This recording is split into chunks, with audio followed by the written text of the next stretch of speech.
วดซีเกมเรื่องที่32ปีปอนมาไพ่ใบ Excellency, ladies and gentlemen, warmly welcome to the sport event for 32nd Sea Games. ចាចឹងនិយាយថាសូមស្វាគមន៍ម្ដងទៀតដូចគ្នាផងដែរជាមួយនឹងការប្រកួតស៊ីហ្គេមលើកទី32ពីបប23ដែលប្រទេសកម្ពុជាគឺជាម្ចាស់ផ្ទះហើយនៅក្នុងថ្ងៃនេះជាមួយនឹងការប្រកួតវិញ្ញាសា Mobile Legends Bang Bang ទៅលើចៅកីឡាករនីផងដែរ And also welcome the Mobile Legends Bang Bang Female Category 2023 hosted in the Kingdom of Cambodia. ចានាងខ្ញុំស៊ីនាង My name is Rabi. ចាពួកខ្ញុំទាំងពីរមានកិត្តិយសខ្លាំងមែនទែនដែលបានធ្វើជា MC នៅក្នុងការប្រកួត SEA Games 2023មួយនេះផងដែរ It is our great pleasure and honors to be the host of this event. ចាអាយ៉ាថ្ងៃនេះអូរៀនចូលមកច្រើនខ្លាំងមែនទែនបងចឹងមុននឹងឈានទៅដល់ការប្រកួតដូចគ្នាផងដែរនាងខ្ញុំមានកិត្តិយសសូមគោរពវត្តមានដល់ខ្ពង់ខ្ពស់របស់លោក Just Lam. On behalf of the organizing committee, we would like to warmly welcome the presence of Mr. Jeff Lam, technical delegate from ASEAN Electronic Sport Federation. សូមគោរពវត្តមានដល់ខ្ពង់ខ្ពស់របស់ឯកឧត្តមលុនសាម៉ាឌីជាអគ្គលេខាធិការសហព័ន្ធកីឡាអេឡិចត្រូនិកកម្ពុជា Welcome His Excellency Lun Samadi, Secretary General of Esport Federations of Cambodia. សូមគោរពវត្តមានដល់ខ្ពង់ខ្ពស់របស់លោកឌូវិតហុងប្រទេសវៀតណាម Welcome Mr. Du Wit Hong, Vice Chairman of Esport Organizing Committee.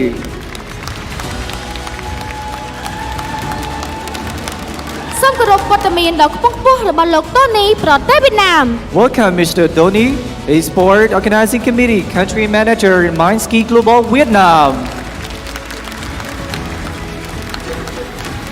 សូមគោរពវត្តមានដល់ខ្ពង់ខ្ពស់របស់លោកជុនថានស៊ីរសដាប្រទេសឡាវ Welcome Mr. Jonathan Siri Sakda, President of Lao Esport Federation. សូមគោរពវត្តមានដល់ខ្ពង់ខ្ពស់របស់លោករ៉េអឹង Welcome Mr. Reung, Head of Esport Ecosystem Moon Game. សូមគោរពវត្តមានដល់ខ្ពង់ខ្ពស់របស់លោកផានញ៉ាត់ខាងប្រទេសវៀតណាម And welcome Mr. Pan Nhat Khang, representative of Vietnam Games. ចាអរគុណហើយសម្រាប់ការប្រកួតរបស់យើងនៅក្នុងថ្ងៃនេះផងដែរគឺវិញ្ញាសាជាមួយនឹង Mobile Legends Bang Bang កីឡាករនីដែលពួកយើងគឺមានជាមួយនឹង6ប្រទេសផងដែរចាដើម្បីធ្វើការចូលរួមហើយប្រទេសដែលធ្វើការចូលរួមគឺមានដូចជាប្រទេសវៀតណាមឡាវម៉ាឡេស៊ីហ្វីលីពីនឥណ្ឌូនេស៊ីនិងកម្ពុជា Excellency, ladies and gentlemen, for this category, we will present you the strongest team representative from 6 countries in Southeast Asia for this tournament.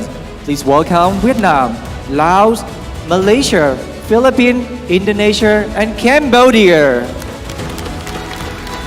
ចាអញ្ចឹងសម្រាប់អ្នកដែលគាត់ធ្វើការចូលរួមក៏ដូចជាអ្នកដែលគាត់ទស្សនាតាមការ live កុំភ្លេចធ្វើការ share comment ក៏ដូចជាចាលើកទឹកចិត្តទៅដល់ idol របស់អ្នកទាំងអស់គ្នាព្រោះថាថ្ងៃនេះគឺយើងមានការប្រកួតទៅលើចាកីឡាករនីរបស់យើងតែម្ដងចាគឺនារីចាស្រស់ស្អាតមែនតើ ជឿថាអ្នកទាំងអស់គ្នាដែលមានវត្តមាននៅក្នុងកម្មវិធីនេះជាពិសេសគឺបុរសតែម្ដង យ៉ា ប្រហែលជាពេលខ្លះមិនមកនេះមិនមើលតែ game ទេ ចាមើលទាំងនារីទៀតអី កីឡាករនីរបស់យើង ចានិយាយទៅគាត់ស្អាតហើយគាត់លេងខ្លាំងទៀតហើយគាត់តំណាងប្រទេសរបស់គាត់ដើម្បីមកប្រកួតនៅក្នុងប្រទេសកម្ពុជារបស់យើងតែម្ដង បាទយើងឃើញថាកីឡានេះគួរតែជាបុរសទេបើតាមយើងមើលទៅណាប៉ុន្តែតាមពិតមិនមែនមានតែបុរសទេគឺសូម្បីតែនារីក៏អាចលេងហើយក៏អាចតំណាងជាតិនៅក្នុងការមកប្រកួតនៅក្នុងកម្មវិធីដ៏អស្ចារ្យមួយនេះដែលជាព្រឹត្តិការណ៍មួយដែលប្រទេសកម្ពុជារបស់យើងបានធ្វើជាម្ចាស់ផ្ទះបន្ទាប់ពី64ឆ្នាំនៅក្នុងការរងចាំហើយយើងទាំងអស់គ្នាពិតជាមានមោទនភាពនៅក្នុងការបានធ្វើនៅកម្មវិធីនេះឡើងផងដែរ ចាបងអូខេចឹងអ្នកទាំងអស់គ្នាចង់ឃើញសម្រាប់របស់ពួកគាត់អត់ ចង់ឃើញអត់ ហៅមួយមក បាទ ចាឥឡូវនេះយើងក៏អត់ចង់ខាតពេលផងដែរយើងស្វាគមន៍ទៅដល់ប្រទេសដែលបានចូលរួមប្រកួតរបស់យើងដូចគ្នាផងដែរក៏សូមស្វាគមន៍ទៅដល់ប្រទេសវៀតណាម Please welcome Vietnam.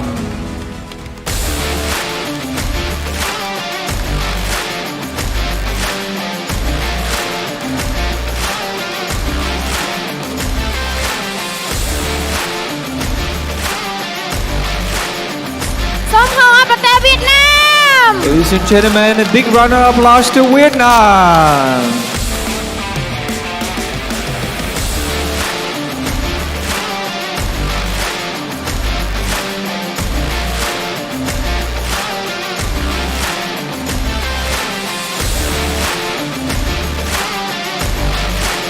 Proceeding to photo session.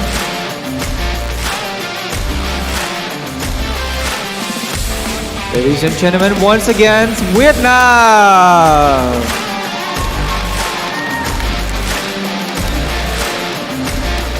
ចាអញ្ចឹងយើងបានឃើញជាមួយនឹងសម្រាប់របស់ប្រទេសវៀតណាមនេះគ្នាផងដែរអញ្ចឹងយើងក៏ស្វាគមន៍ទៅដល់ប្រទេសដែលបានចូលរួមប្រកួតរបស់យើងនេះគ្នាសូមស្វាគមន៍ទៅដល់ប្រទេសឡាវ Please welcome Laos.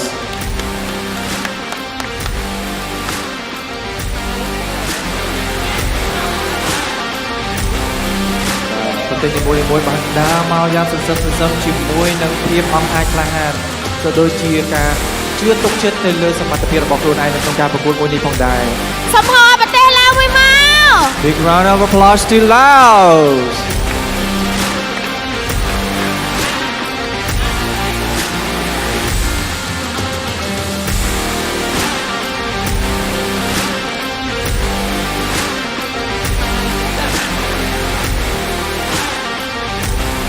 Proceeding to photo session. Ladies and gentlemen, once again, Laos.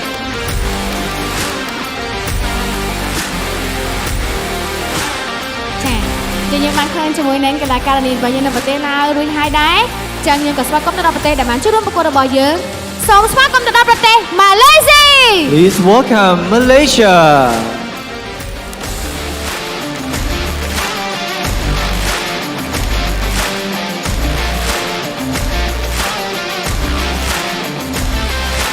បាទជាមួយនឹងទង់ជាតិរបស់ប្រទេសគាត់លាតសន្ធឹងនៅលើដៃរបស់គាត់តំណាងឲ្យប្រទេសម៉ាឡេស៊ីបាទបន្តមកកាន់វេទិកាឆាករបស់យើងជាមួយនឹងភាពទុកចិត្ត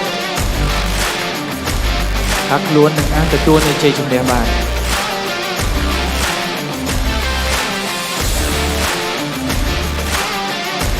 Make proceeding to photo session. សូមហៅមួយមក Ladies and gentlemen, Malaysia.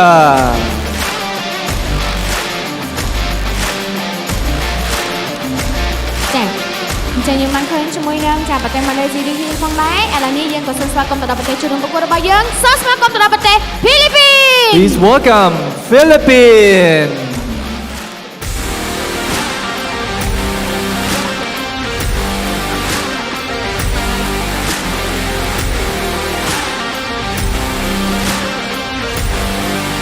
ហ្វីលីពីនគឺជាប្រទេសមួយដែលខ្លាំងស្ទើរតែគ្រប់វិស័យទាំងអស់បាទអញ្ចឹងយើងឃើញថាការប្រកួតនានានៅក្នុងប្រទេសកម្ពុជារបស់យើងហ្វីលីពីនទទួលបានជ័យជំនះច្រើនមេដាយក៏ច្រើនដូចគ្នាដែរអញ្ចឹងចាំមើលថាតើប្រទេសហ្វីលីពីនអាចទទួលបានជ័យជំនះនៅក្នុងថ្ងៃនេះដែរឬអត់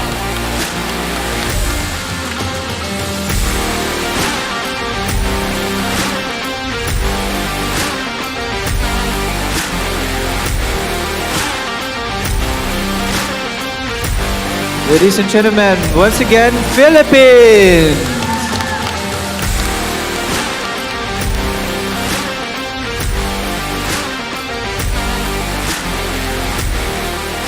ចាឥឡូវយើងបានឃើញជាមួយនឹងប្រទេសហ្វីលីពីននេះផងដែរឥឡូវនេះក៏យើងសូមអញ្ជើញជាមួយនឹងប្រទេសដែលត្រូវការប្រកួតបាល់ឆាកជាមួយនឹងវិញ្ញាសា Mobile Legends Bang Bang ខាងកីឡាករនីតែម្ដងចាដែលយើងបានដឹងហើយជាមួយនឹងការក៏មានការដាក់ schedule ដែលមានការ post ទៅលើនៅក្នុង page ចាបានខលរួចរាល់ហើយ អូខេអញ្ចឹងយើងក៏សូមស្វាគមន៍ប្រទេសដែលបានប្រកួតបាល់ឆាកតែម្ដងសូមស្វាគមន៍ទៅដល់ប្រទេសឥណ្ឌូនេស៊ី Please welcome Indonesia.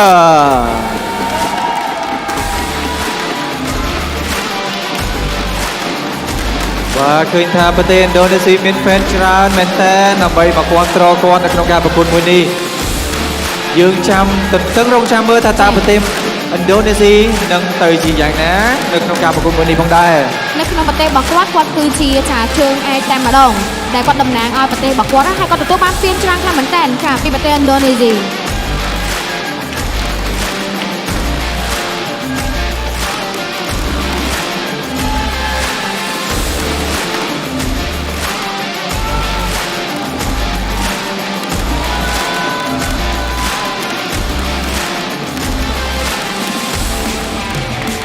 Ladies and gentlemen, Indonesia.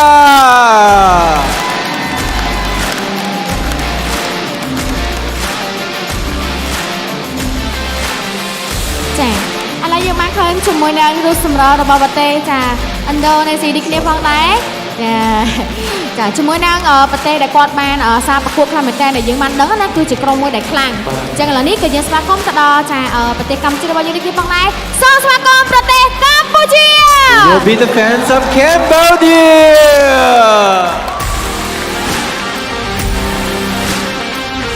កម្ពុជារបស់យើងក៏ឥឡូវនេះយើងអាចបានថាជាមួយនឹងកីឡាករនេះដែលគាត់ធ្វើការប្រកួតសម្រាប់ពួកគាត់ចាដែលគាត់បានទទួលបានជ័យជំនះចូលរួមប្រកួត SEA Games របស់យើងបាទកម្ពុជារបស់យើងក៏មិនណយដែរសិនតែជាជើងឯងខ្លាំងតែម្ដងនៅក្នុងការតំណាងឲ្យប្រទេសរបស់យើងនៅក្នុងកីឡាមួយនេះផងដែរស្អាតហើយថែមទាំងកែទៀតលេងខ្លាំងមែនតើបុរសមកវិញយើងក៏បាក់ទប់គាត់តិចហើយចា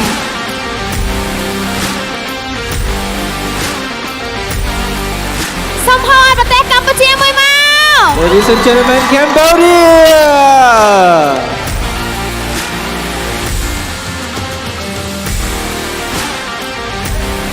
ចាយើងក៏បានឃើញជាមួយនឹងរូបសម្បត្តិរបស់គាត់នេះគ្នាផងដែរឃើញថាស្អាតហើយថែមទាំងលេងខ្លាំងទៀតហើយក៏ដូចជា audience របស់យើងក៏គាត់ចងចាំតាមដានទស្សនាផងដែរចឹងយើងមុននឹងឈានទៅដល់ការប្រកួតសូមធ្វើឲ្យពួកគាត់នឹងចាគឺធ្វើការចាប់ដៃគ្នាចាអញ្ជើញ We would like to invite for both countries to have a fist bump please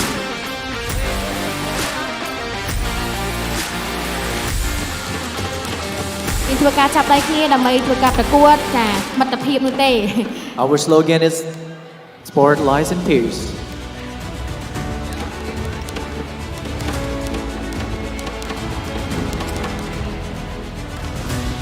ចាយើងពួកគាត់កំពុងតែធ្វើការរៀបចំខ្លួនដើម្បីចូលរួមប្រកួតដូចគ្នាផងដែរស្អាតដល់អ្នកទាំងអស់គ្នាគួរឲ្យស្រឡាញ់អត់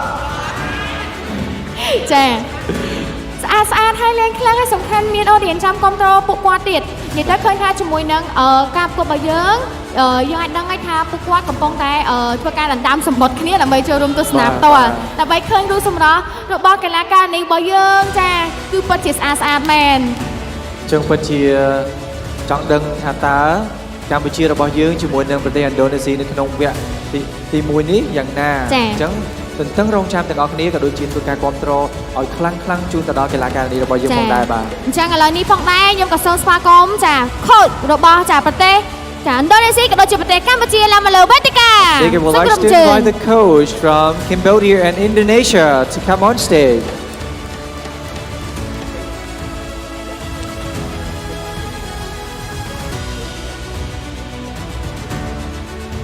Ladies and gentlemen, once again, coach from Cambodia and Indonesia. ចា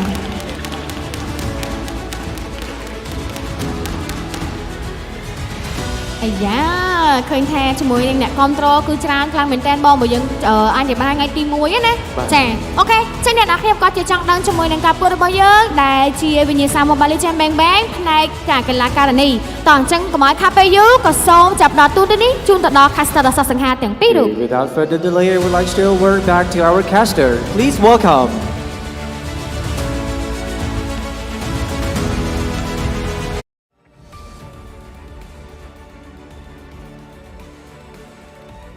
Second Sea Games 2023 in Cambodia. We're going to be your casters for the entire Group A series. My name is Umi. With me is Rockhart and Leo. How are you guys feeling? Feeling really good today, and we just saw our players, and for the longest time, women are going to get the spotlight here in the 32nd Southeast Asian Games for MLBB.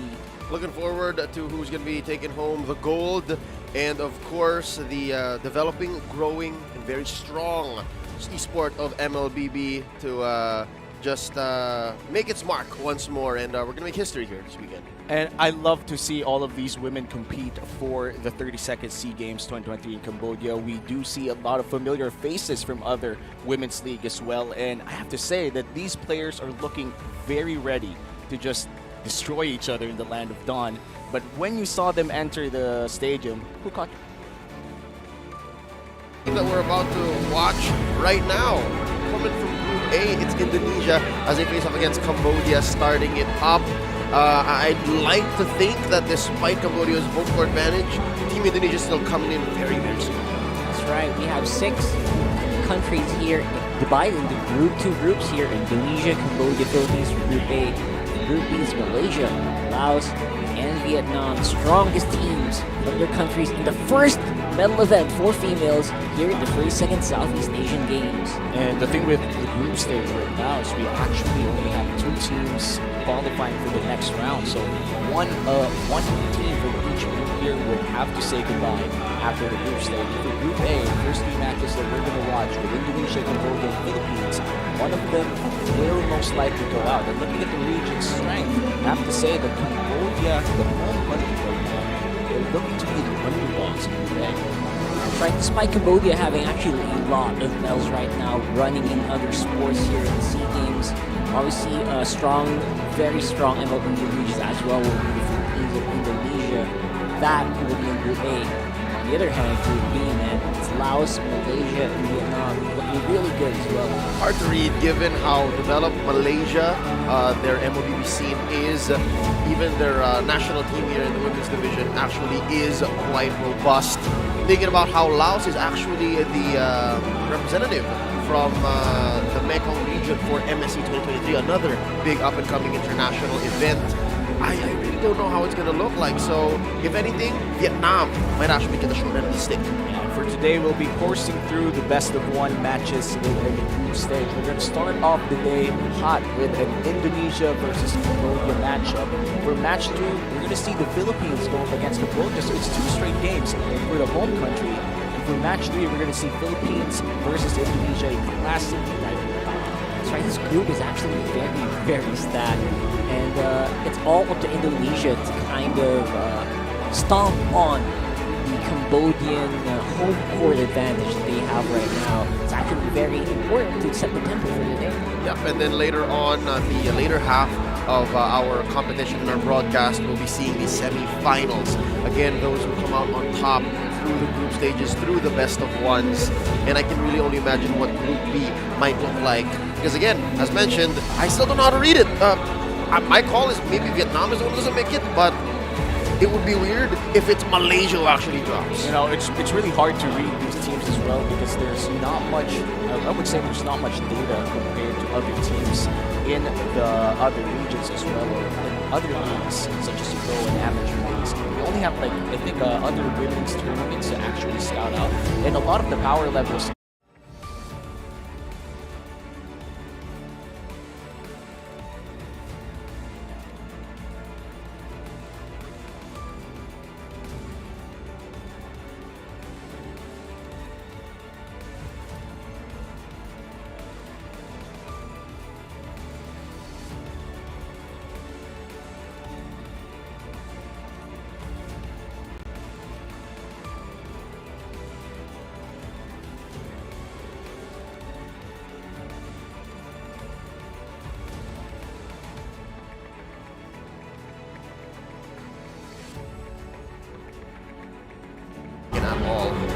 and now we're going to look at the team lineup for Cambodia. We have Rafini in the mid lane, Sreni in the XP, Pith Marina in the gold lane, and inside the jungle we have Ventura and Chanta in the jungle, in the roam position. Looking at Cambodia right now, have you seen some of these players in other women's leagues, or are the names like a bit different? They seem to be a little bit more newer here. And I think, and they're facing off against Indonesia, like you mentioned, Leo. These guys seem to be the guys to beat here right now in this tournament for the women's division.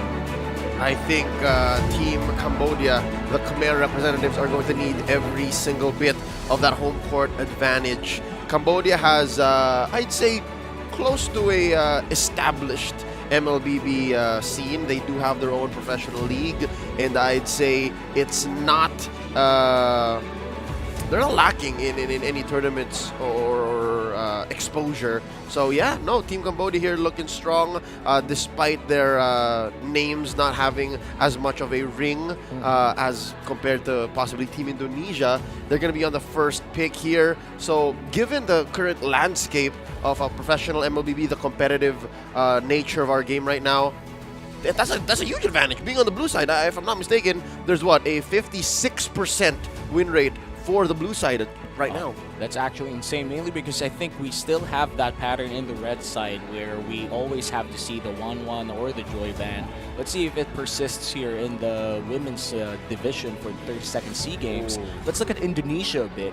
This is going to be their team lineup. We actually have Vivian, Vival, Chini, Delanir, Fumieko, and I think Chel as well for Indonesia. And as we talked about earlier, this is a very famous women's team coming in from Indonesia, perhaps even the strongest one in the entire tournament right now. That's true, and to be honest, the way that a lot of people see them, and the way that we can expect the way that they play around is their meta. Is maybe we can just base it off of what we watch in the Indonesian meta right now. Obviously, super powerful in the league, with a lot of their imports headlining the way that Indonesia drafts around MLBB right now. So maybe that's something that we can also expect from Indonesia and maybe from the other teams' countries as well. Because every country, they really do draft very differently from each other, and the favorite heroes. You know how it is, right? And I feel like in best of ones, this is very important for coaches to just target ban a lot of the comfort picks coming in from star or key players coming in from the enemy squad. So the coaches right now definitely going to be very important in the upcoming draft. And that's one weakness I believe Team Cambodia can leverage against Team Indonesia.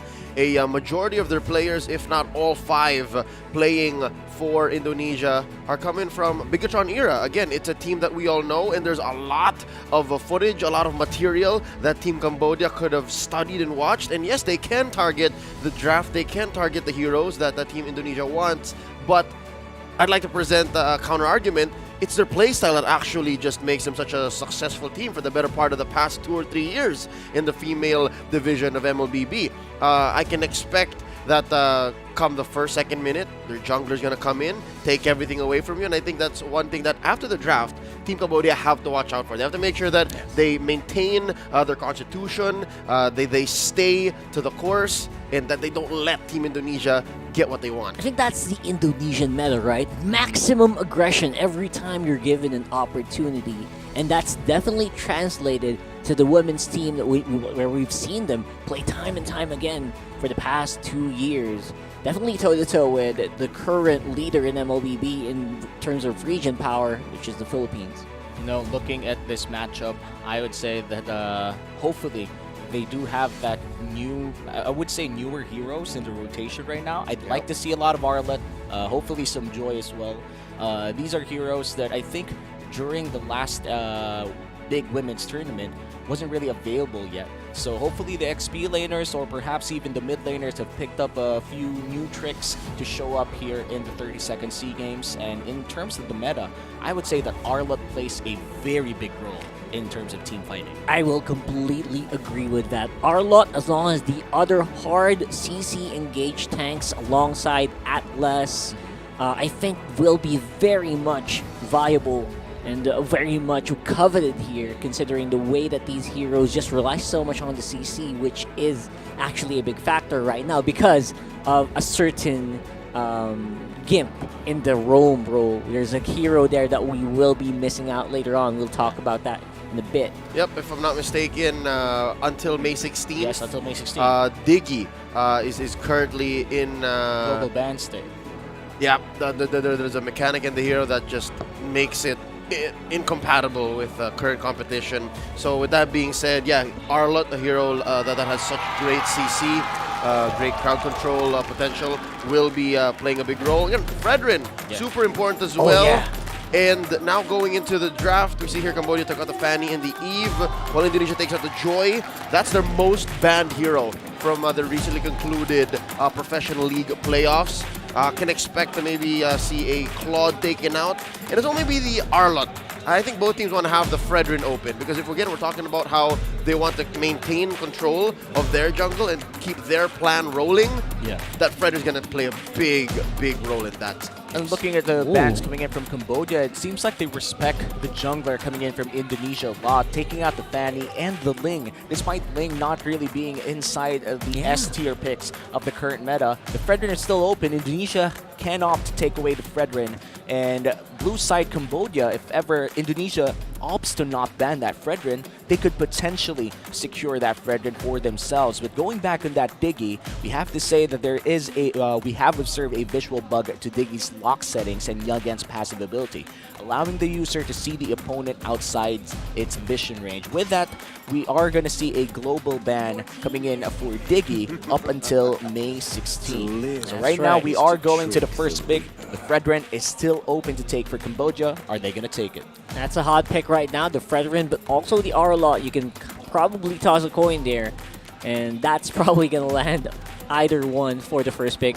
Blue is open, though, and there it is. So, interestingly enough, not much of an emphasis on Arlot in here for the blue side of Cambodia. Arlot and Fredrin, both are still hot picks that can come through.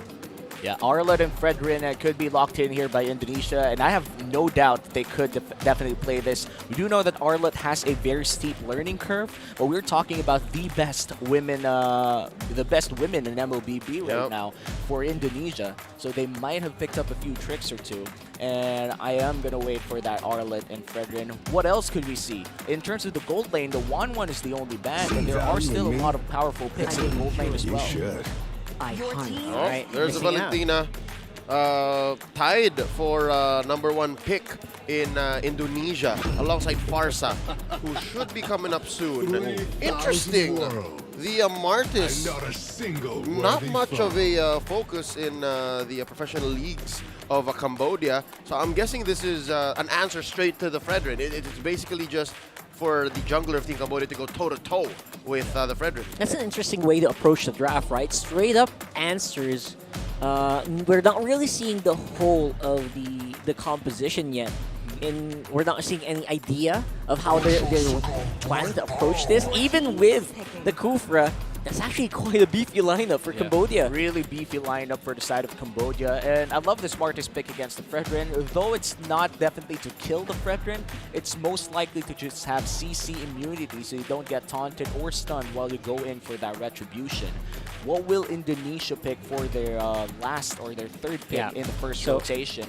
I really love the way that Indonesia attacked this. They didn't need to pick the Arlot right away because there's a glue, right? So you don't need to pick the XP lane immediately. You know that that's not going to be viable for Cambodia. But maybe they can pick it up here if they really want to go that route. Otherwise, it will risk getting banned out in the second phase. Of the dragon spirit. It's a Yuzhong! Wow. They actually go for the Yuzhong. What can you say about this, Leo? Like the glue versus the Yuzhong. Both great sustained XP laners, but definitely one could be more powerful in another aspect, right? It's less about that matchup. I don't expect them to go duel in the off-lane much. Right. What I expect here from Team Indonesia, from Fumi Echo, is to make a difference in those team fights. By picking up the Yuzhong this early on in the first phase, they're basically closing all the options for Team Cambodia to pick up artillery mages, to pick up soft gold laners. This is basically a warning shot. They're telling Team Cambodia, you better be careful. We're going to, again, close off the gaps. Yeah. Melissa can protect herself very well from the Yuzhong. They're taking that away. Now you're going to have to play with the softer marksman. If you still even want to pick up a marksman, that's a big problem. I'm expecting Cambodia might just pull the trigger and say, you know what, Harith. Yeah. You're going to have to play the Harith here because they picked up the Yuzhong. Harith, honestly, I would say that the Moonox could even be a good pick here. We do see that they have a Valentina, but honestly, Lunox right now sounds good as well if we're talking about marksmen or basically gold lane that aren't marksmen. And looking at the bans coming in from Cambodia, looks like they're going to take away more gold lane picks. And Indonesia, both teams actually are taking off marksmen off the list. For Cambodia, it's very smart, or it's very risky for them to keep banning out these gold lanes because you run the risk of running out. And for the other side, you already have a Yuzhong that will disable, that will kind of discourage rather picks like a Farsa, picks like the carry, easy to really get into that back line. like Leo said, it will stop your feathered airstrike immediately, so you don't want to go that route. Honestly, looking at the mid lane, I would say that Lilia could be a good pick here. We haven't seen a lot of Lilia so far, but with the Kadita ban and the Farsa being discouraged by the Yu Zhong, and Lilia has the survivability and wave clear to go toe-to-toe against this Valentina. Lilia's good. I think if Cambodia has that in their arsenal, in their hero pool, might as well pick it up. It allows her to actually wear down the Fredrin. It allows her to engage with the Valentina, and giving over a Black Shoes ain't not much of a problem. That's true. So there's the Atlas ban. I think roaming for Indonesia has still a few options left. I think Cambodia just took away one of the bigger threats. So they're fine. At least this is the way that you want to go, right? If you have a lineup that likes to go close, like the go melee range, the Glue, the Mortis, the Kufra, you want to stop these hard CCs like the Atlas. So at the very least, and with the Lilia pick, they might have a good AoE as well, but the problem is that's probably going to be their only damage, aside from who's you're going to pick up for the gold. And they're going to lock in this carry. Great tank melter, and I think the Martis and the Glue would definitely not smile the moment they get that carry attacking them. And they're going to go for the Kagura, and man, I don't know what to feel about this Kagura. I know it's quite safe, but I'm honestly not sure. Like I feel like the Valentina is an okay matchup, but you can't kill a Fredrin with a Kagura. I get you. I get the reason why you kind of winced there. The Kagura just, I don't know, man. She's safe against the Yu Zhong. Well, She yeah, can try true. to catch the carry. So I guess that's what Team Cambodia are thinking about. Now, Team Indonesia, they need a roamer. Where are they going? Where are they going to take this? I have to note, again, the lack of ults that the Valentina can take. That's true. Close to zero. Like, I don't know a Moscov's world here. where I want the Tyrant's Spear of Rage. Destiny. And there's the Grok. All right, so they closed that gap up. Because again, there's nothing for us to take. What do we do? All right, how about we just have this one great engage tool and way to control the battlefield? Team Indonesia, great draft. Team Cambodia, I'd say it's solid, but I'm leaning towards your same sentiments here, Theo. I really don't know how their team fights are going to go. There's not a solid box. Yeah, it's mostly a reactive draft coming in from Cambodia. Very I'd reactive. say like a lot of their picks were influenced by Indonesia's pick themselves. And again, this is just a best of one against between these teams rather. We have Indonesia and Cambodia. They're fighting for a point here. All teams inside Group A, we have Philippines, Cambodia, and Indonesia will fight against each other once, and whoever has the most points will be advancing. The top two teams will be advancing to the next round. So it's an very SS important. It's an SRR. as What's they an say. SNR? Single round robin. Great stuff. He is correct. Oh, wait. You're not wrong. You're not wrong. wrong. And this just means that you can't lose games. Like honestly, Nothing to give. No. That's true. if you get Not like an inch. if you get like a 2-0, that's guaranteed to get you to the next round. How much closer to a gold medal? True. And it's just so easy to kind of lose games, especially in the best of one. No prior data. Yeah. And you can be caught by surprise by a lot of drafts, the way that these games play. Looks like we're Cambodia loading hates into us the game. now. What? Yeah. Already predicted Oh, yeah. Indonesia. But welcome to the first game of today's broadcast. Again, this is the English broadcast of the 32nd Sea Games in Cambodia. Looks like we are going to see Vichora clear out the entire orange buff camps here with no problem. Did I not just say this, man? Folks watching at home wouldn't know, but before the show even started, this is exactly, I told everybody how Indonesia's going to play. They're going to come into your jungle, threaten everything you're having, and then go from there. And because of this, the first minute, Indonesia scored a solid, what, 200, 150 gold lead? Yeah, it's actually a good tempo right there. And all of that comes from just confidence, right? Knowing your opponent very well and knowing their limits. And when you have that, you can execute plays like that. But so far right now, they seem to be slowing down a little bit. Yeah, they have to slow down if they don't want to commit mistakes. And Vichora will be going inside the jungle of Indonesia himself. Chanta looking for an engage, but looks like they're just going to fight over that one green camp. And it's actually insane at how close this game is right now. They're respecting each other a lot. Yeah, barely touching that area around the river. They're not crossing the river, which is interesting. Again, we all expect Indonesia to be more in your face, more aggressive, and they're taking the other route. Yep, look at what Tith Marina is doing. She understands that there's not much vision on everyone else at the moment she started taking the gold crab. So she understands that even if it's early on, even if Indonesia aren't as aggressive, it's not impossible that there's always someone waiting in that small bush. Valnir could be there, Chini could be there, and now Turtle. Oh man, that's going to be a big problem here. Vachora with the retribution going to be close here around the turtle pit. Chanta. Everyone is just playing around this Yu Zhong, so powerful in the early game. Vachora might be in trouble here, and that's going to be Serena making sure that her teammates rather, can make it out. Even survives the Appraiser's wrath. A little bit of an oopski. I think Valnir may have been kicking herself in the behind because of how she put up the Guardian's barrier, but could have been so much better for Indonesia if not only for the aggression of Cambodia. They put Chini down so low that one of their main damage dealers in the early game couldn't fight back. And I just love how Cambodia sustained in that team fight. They already got the turtle. They could have just ran away, but they knew that they could play for sustain and go in for a bit of damage. Though it was quite risky, burning the flicker out of Sreinith is actually crucial for Indonesia's success in the XP lane. I have to see what the Yu Zhong would do with that information. That's right. But so far, the focus seems to be on the top side of the map. The dead lanes on the bot side will probably be ignored for the next minute rather. And that's exactly what we said, right? Not much of a duel between Sreinith and Fumi Echo. Talking about Fumi Echo in that last team fight, she was the game changer. If not for that perfect landing from the Black Dragon form and the Petrify, Indonesia would have been destroyed. So yeah, Team Cambodia definitely holding their own here.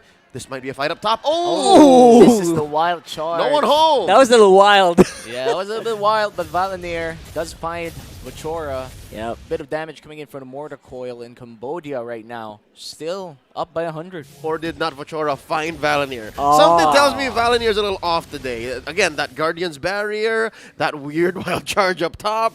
She definitely has to play a little better going into the mid-game. Yeah, hopefully we're not seeing a pattern right now, and maybe she can reset from that, because yeah, right now it's a little bit still toe-to-toe in the gold lane, which is definitely a good sign for Indonesia. And Indonesia right now, they are still looking to fight over territory inside the turtle pit, but looks like Chini will have that Martis ult, will hold on to it. Still no big action just yet.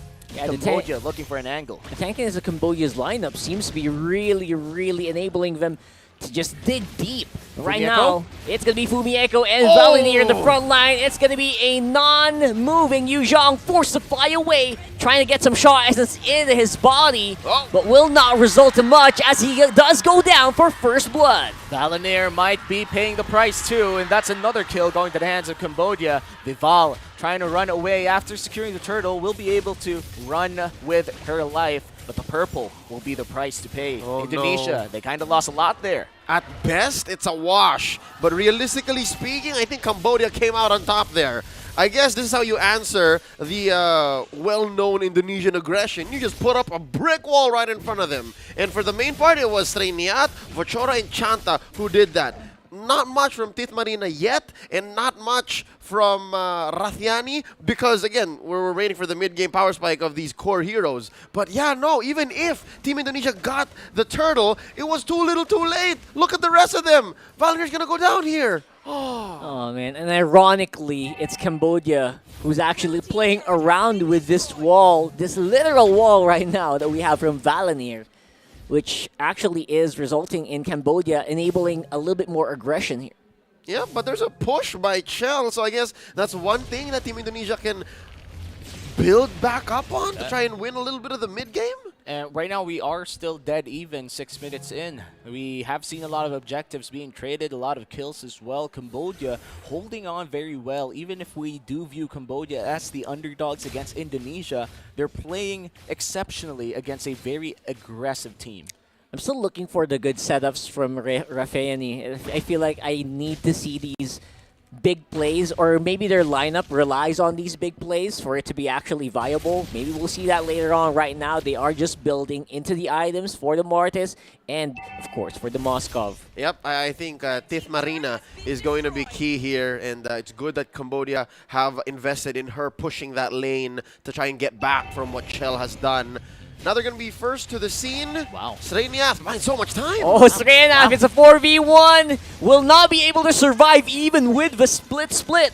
And that will be another turret going over to Indonesia with a little bit of answers here in the mid for Cambodia.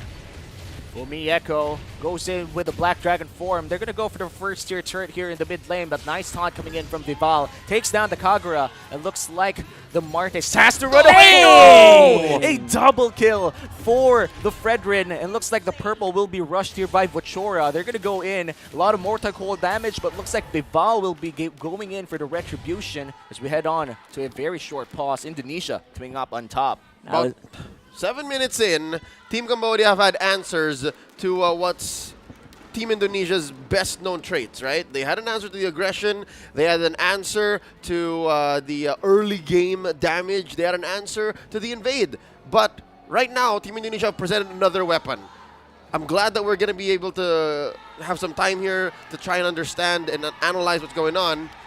Team Indonesia may have gotten themselves back in the driver's seat because they had amazing micro. Rather, macro. Micro, it's fine, like we expected. These women are professional. But macro, wow, they sandwiched Team Cambodia, pushed down bottom, and then they converted into mid. That's amazing. I think we saw that in the bottom lane, right?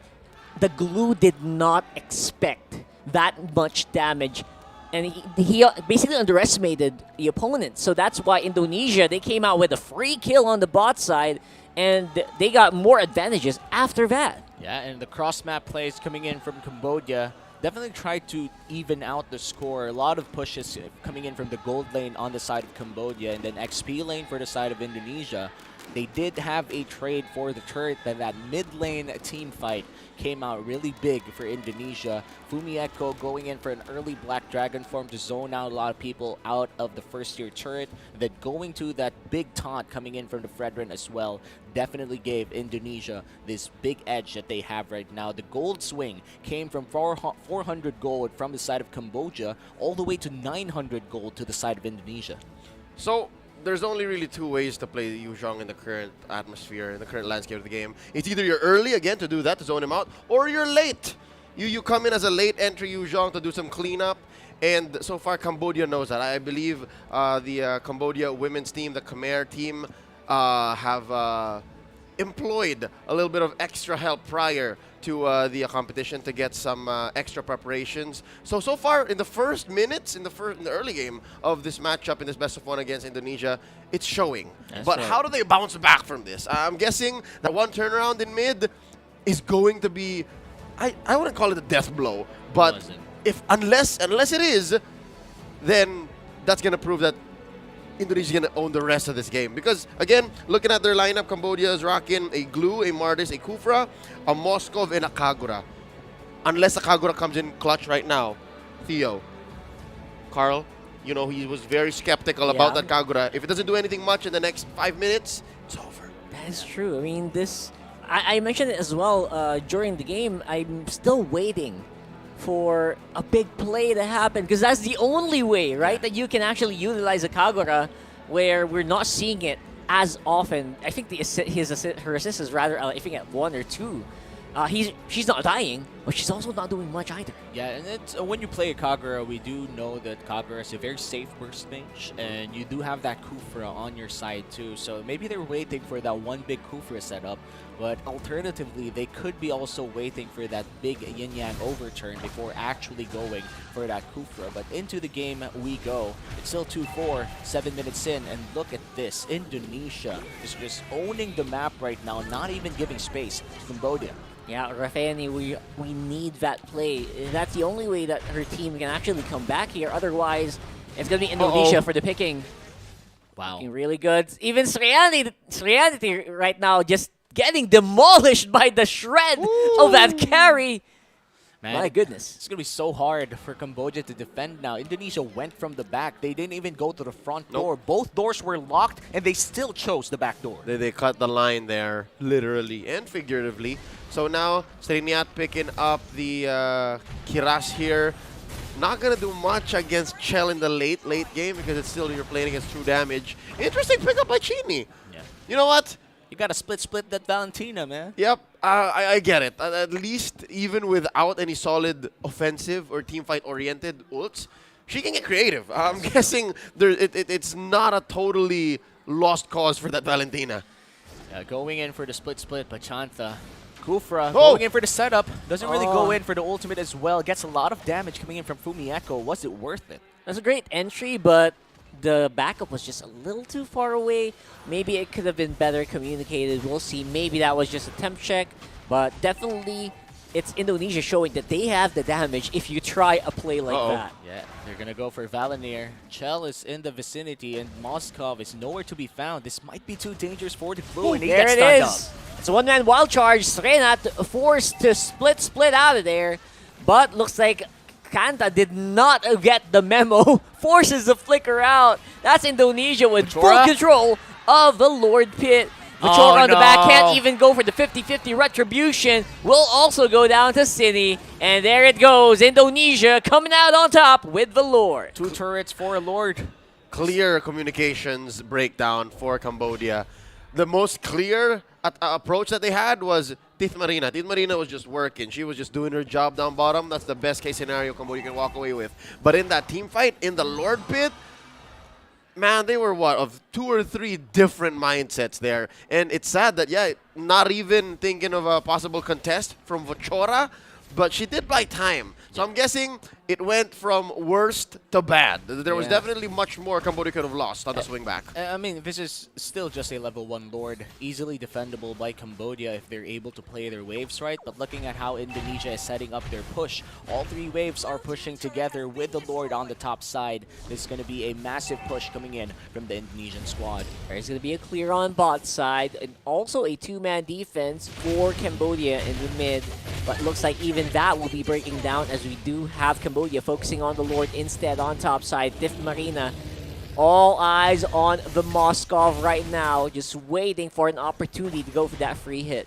And Petrify is already available for Fumieko. This could be big for them if they want to engage a big team fight. But so far, they're still just going for the push here. 100 seconds till the next Lord. Are they going to stay here for long? Yeah, I think Indonesia can afford to take it slow unless Cambodia leaves their base. And this tier 2 turret on bottom, this turret defense might be the bait. Yes, could be a big trap here. Definitely some free gold for Indonesia. Once more, we're at a 4K deficit for Cambodia. The big question is Tith Marina ready to go for the fight if Indonesia brings it to them? Oh, looking at the items, Leo, what can you see for the side of Cambodia? Is there something different? Are they really prepared for the team fight that's to come? This seems about right, just following how the early to mid game has gone. You can see here Vachora actually not building the Hunter Strike, so she knows she's in a losing battle. She knows that she has to play the sustain game and that they're really just waiting for Tith Marina and Rathiani. Rathiani, a little slow on the pickup. Again, it's because she's rocking the magic worship, so she's really just wanting to stay in fights and keep going.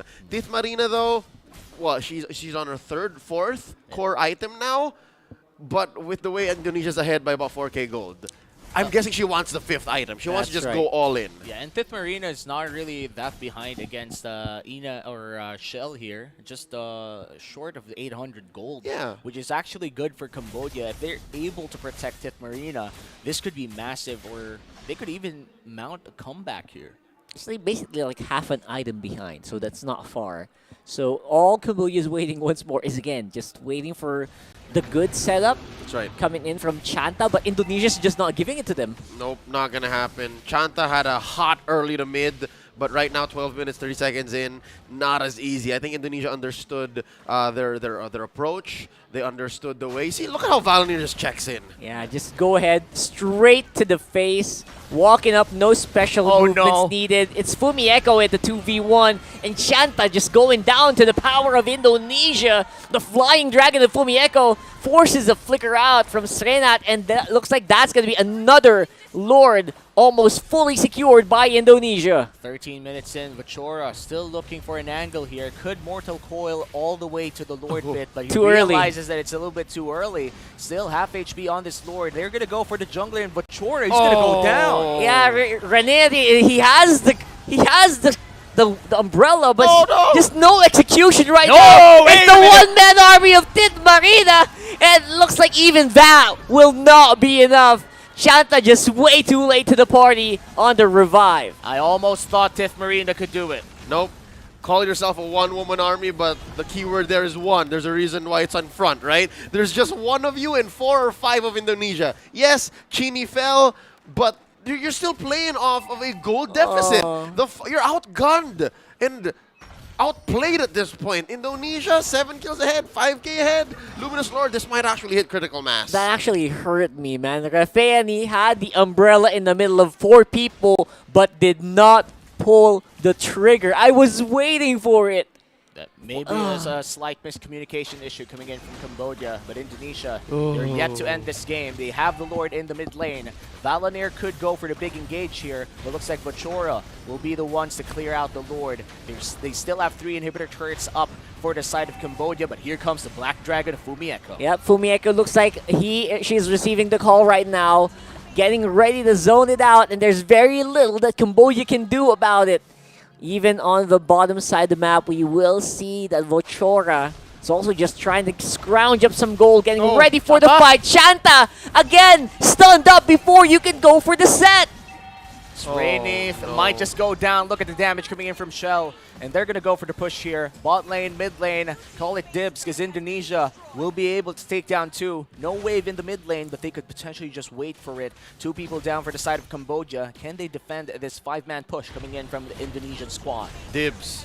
Dibs. Coming in.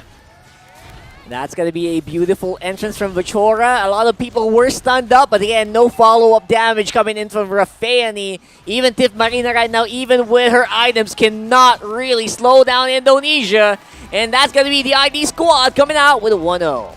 Massive win for Indonesia here, starting the day strong. 1-0 already in Group A with the Philippines and Cambodia.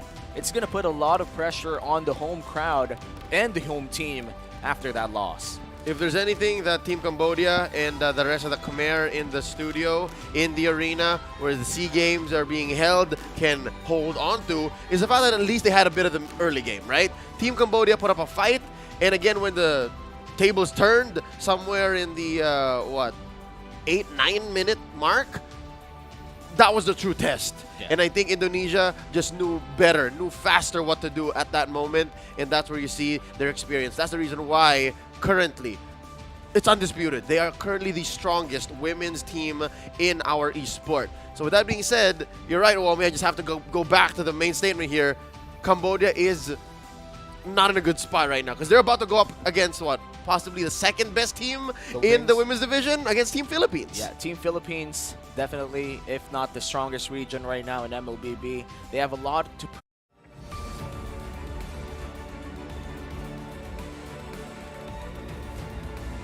teams, or at least in the Philippines, would still be on par with the best Indonesian squad in the same group. But right now, Cambodia down by 1 game. It's going to be really hard for the home team to recover from this because they're going to go back-to-back, and they're going up against Philippines right after this one. That's basically Indonesia breaking the home court advantage, as we saw right there, which is actually very true in other sports right now in the 32nd Southeast Asian Games. Now, the big question is, who's going to be able to stop Indonesia here? Will it really be the Philippines? Right now, Cambodia coming into that game, I don't know how their confidence level is, man. It's going to be really hard. I have to be honest, even Team Philippines will have a very hard time trying to stop Team Indonesia, right? The last time I called the action between these 2 countries, their 2 teams, almost literally player for player, the same lineup, right? It was a painful experience. Team Philippines could not put a candle towards Team Indonesia. That's just how well trained and how, I'd say, just dominating these ladies are. So the fact that Team Cambodia had an early game against Team Indonesia is already a feat in itself. Well, hopefully Philippines have trained themselves since then, because Indonesia right now is looking really strong, and they could definitely just win the entire group stage right now with that type of performance. For Cambodia, recovering will be part of their story now that they're going to face, as you would say, Leo, I think the second best team in the Group A in the name of the Philippines. Right now, I feel like Cambodia can kind of bounce back in there. The comms were the most obvious. Yeah. The points to improve there, right? For Cambodia. That's where we could tell, even as spectators, right? Like, oh, it looks like these 2 players on the map aren't talking, or at least they may have misunderstood each other or mistimed their approaches. But yeah, no, if they can fix that, going up against Team Philippines might be a better outcome. Yeah, and we're gonna head on to the analysis bit maybe later. But right now, speaking of miscommunication, Leo, what's up with your jacket, man? It is just how I dress every day. It's how you dress Yep, it. yep. I have dozens of these. Oh wow. I go to the grocery. I go ahead, walk my. I don't walk my cat. He goes- I do my errands. Your cat walks you. Yeah. People come up to me, like, "Are you the guy from that game on the phone?" It's like, yeah, no. Yeah. It's because this is how I look. He's got. I saw the dozen. I'm not even sure if that's real, but let's head on to the post-game analysis. Leo, take it away. Indeed, I will. Watch out the questions you ask. I'm going to answer some questions from you guys back home. What exactly happened, all right? Team Cambodia had a solid game plan walking into this best of one. They understood that Indonesia was going to be super aggressive, that they were going to play early, they were going to play fast, they're going to play hard, and they drafted pretty well, except they didn't really leverage the main strength of the blue side. When you're playing blue side, you want to be the one who's setting the pace. There's a reason why that last 2-pick swing in the back end becomes where games are won and games are lost. Here, they may have played Team Indonesia's game a little too much. They came in for the first half, they're saying, you know what, they're going to invade us, we're going to put up a brick wall, and indeed they did, with the glue, the Mars, and the Kufra. And then later on, they're like, yo, wait, this is Team Indonesia. Let's go ahead and draft something else entirely. And that's where it may have broken down. Again, we went into the game saying, yo, we're expecting so much from this Kagura. And this Moskov, yeah, it's going to take a lot of time, but eventually it'll get there. I wonder if it actually did in a different timeline. Because in this timeline, in the world where we're playing the Sea Games in Cambodia, the 32nd, wherein for the first time, women's MLBB is now a medal sport, it just didn't, all right? So that's what makes this all the more a dire situation for Team Cambodia. Looking at our post-game stats, it's clear that Fumi Echo and Chini are where it's going to make a difference. A lot of their team fights are one off the back of Chini and Fumi Echo. Vival from Team Indonesia, their jungler, was an instrument. She was more of like a scalpel, which is a different way of looking at the Fredrin. Fredrin is usually seen as a sledgehammer, as a brick wall, as a siege weapon. She was very, very choosy. She was very picky of where to come in, and I don't blame her. When you're going up against a Kufra, when you go up against a Fredrin, that's rather a Martis, that's a losing battle as a Fredrin. You're not as assertive, and you can't go in deep. So now, we're going to go ahead and give our MVP to Chell. She is the gold laner for Team Indonesia, and the reason why she's our MVP is because of how she made the most of the situation presented by Team Cambodia and how Team Indonesia answered that eventually. Every single time in the early game, the first 5 or 6 minutes, I'd say, Team Indonesia was in trouble because of, again, the brick wall that Team Cambodia put up. Chell was elsewhere. And again, as a gold laner, that is the smartest thing you can do. You don't want to be a carry in the early game with barely one item and trying to pick fights. She didn't do that. She bought time elsewhere. She did her job. She was able to push that lane up top and then eventually move down. And she was always a step ahead of the competition. You'll see here in the highlights exactly what we're talking about. Early game, yeah, Fumi Echo was the first to fall. And where is Chell? She's all alone up top. She's farming. That's how fast she went. And down bottom, look, she's always on the winning side of the map for Team Indonesia. And as a gold laner, when your opponents can't stop that, where they can't find you, already, writing's on the wall, it's over. See, look at Chell. She has a one-track mind. She was so sure of what she was doing at every single point of the game here. Here, she's so clear. It's like, all right, we're going for Lord. That's a one fight down near the orange pit. That's ours. Down goes their gold laner. And here, look, the siege, right? She's just always out of harm's reach. She's always doing the right thing at every single time. And that's why she's the MVP here. She barely broke a sweat. 3-0 and 6. What was that? A later pickup on the win chant? That's exactly how she was so sure that even the Moskov, as built as it was, wasn't going to get to her. Yeah, maximum commendation as well to the teammates of Chell, man. They're breaking through and they're making sure that the carry is just relatively safe. And that is a sign of good comms when you can actually do that, keep doing that consistently, and even play it a little risky sometimes with that carry. And I love that carry impersonation, Leo, by the way. Can you do it again for us? Only if you'll do it with me. I'll do it with you. All right. All right. Ulti plus inspire. There it is. That's you how go a you little do faster, like go, double time. There Double it time. is. That's the That's right. dual wielding plus the inspire. Light With the wheels, ult, that's yes. The light wheels, you know. But that carry performance definitely made a mark for did it Indonesia. Did it Yeah, faster. who did it faster? You did. I did it faster. I'm sorry, my bad. I wasn't looking. You at that. You're inspired. inspired. I You was inspired. inspired. Level I did. 15. Level 15. We're Level only level. 15 We're only carry. level 10. Sorry. level Wind 10. Talker, Sorry. 6 items. But up next we're gonna host. We're gonna see Philippines versus the host country, which is Cambodia, and it's gonna be very exciting to see whether or not Cambodia could actually recover from that loss against Indonesia and go up against the second best team inside of this Group A. It's going to be the Philippines, and it's Philippines' first taste of the action right now in the 32nd SEA Games Women's Division. It's going to be very exciting to see whether or not the Philippines did improve from their last show. Yep, coming in this one, it's going to be a tempo setter. It is going to be a temp check for the Philippines. Can they actually put a candle against Indonesia?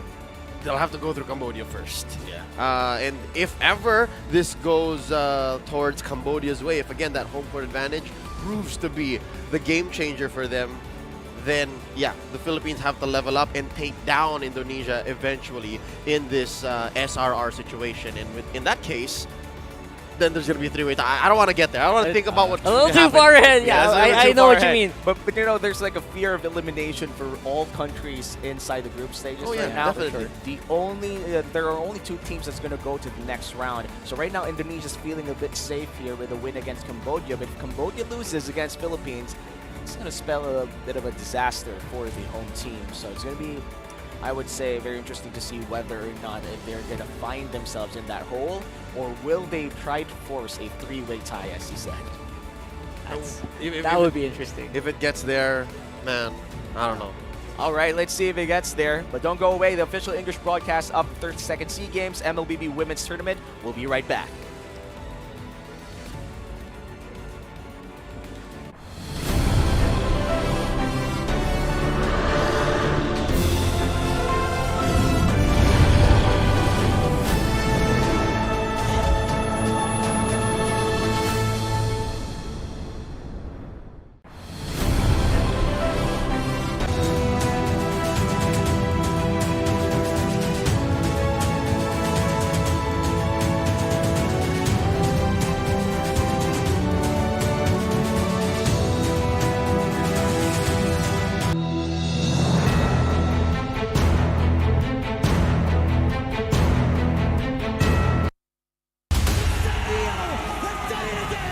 From the dark horse, if you want the turquoise delight, they're here making another statement. They deserve this celebration.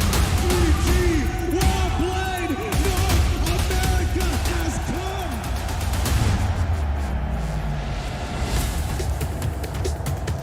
come. Welcome to Mobile Legends! Starting off 2023 with a huge bang.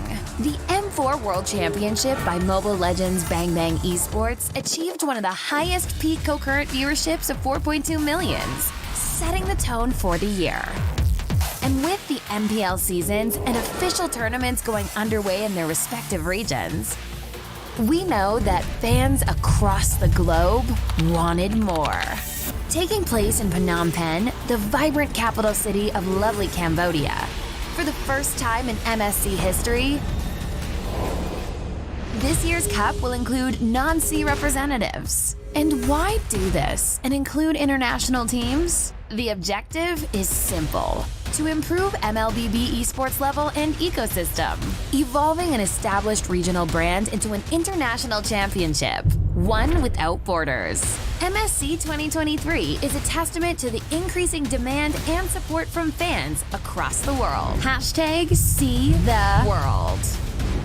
We will work hard to elevate the tournament level and increase our esport competitiveness. With that, do look forward to witnessing world-class MLBB esports in Phnom Penh this June.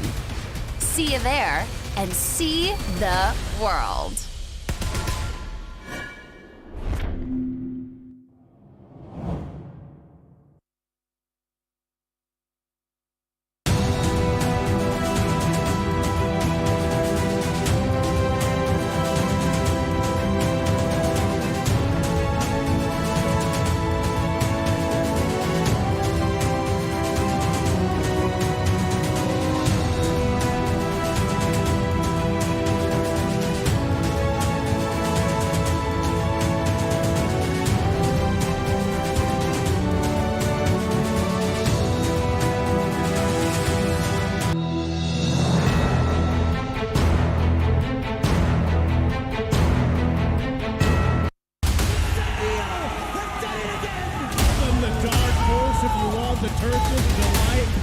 They're here making another statement. They deserve this celebration. 3G Warblade, North America has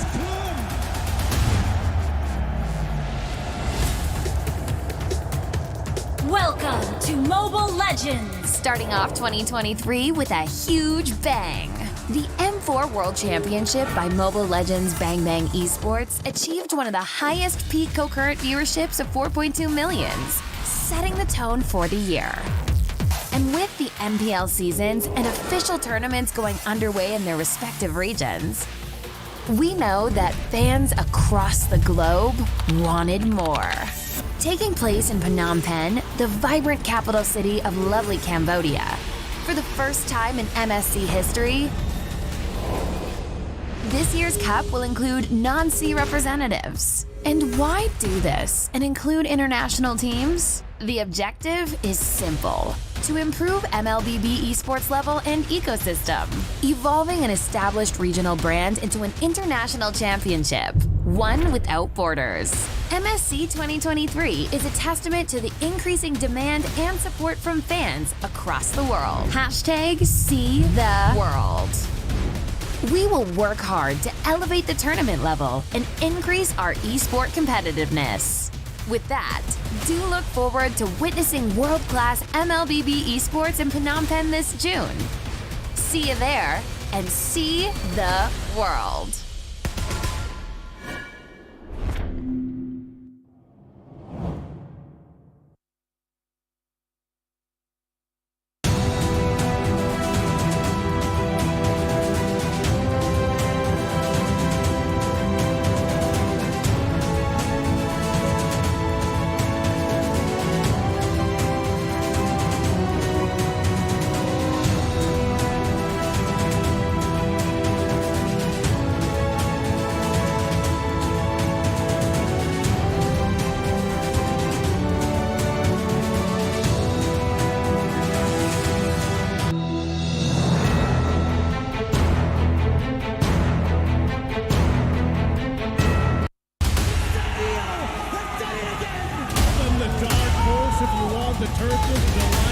They're here making another statement. They deserve this celebration.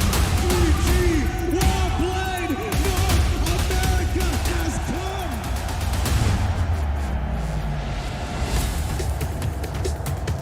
come. Welcome to Mobile Legends! Starting off 2023 with a huge bang. The M4 World Championship by Mobile Legends Bang Bang Esports achieved one of the highest peak concurrent viewerships of 4.2 millions, setting the tone for the year. And with the MPL seasons and official tournaments going underway in their respective regions, we know that fans across the globe wanted more. Taking place in Phnom Penh, the vibrant capital city of lovely Cambodia, for the first time in MSC history, this year's cup will include non-sea representatives. And why do this and include international teams? The objective is simple: to improve MLBB esports level and ecosystem, evolving an established regional brand into an international championship, one without borders. MSC 2023 is a testament to the increasing demand and support from fans across the world. #SeeTheWorld. We will work hard to elevate the tournament level and increase our esport competitiveness. With that, do look forward to witnessing world-class MLBB esports in Phnom Penh this June. See you there, and see the world.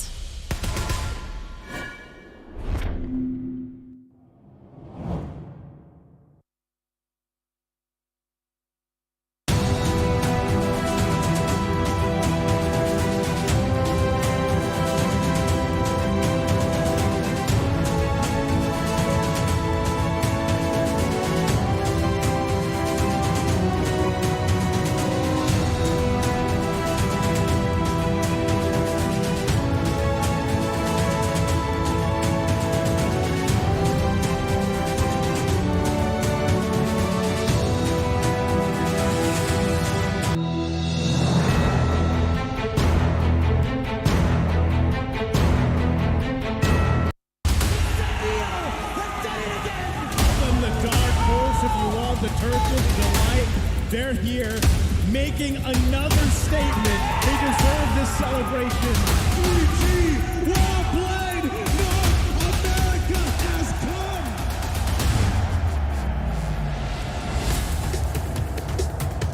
come. Welcome to Mobile Legends! Starting off 2023 with a huge bang. The M4 World Championship by Mobile Legends Bang Bang Esports achieved one of the highest peak concurrent viewerships of 4.2 millions, setting the tone for the year. And with the MPL seasons and official tournaments going underway in their respective regions, we know that fans across the globe wanted more. Taking place in Phnom Penh, the vibrant capital city of lovely Cambodia, for the first time in MSC history,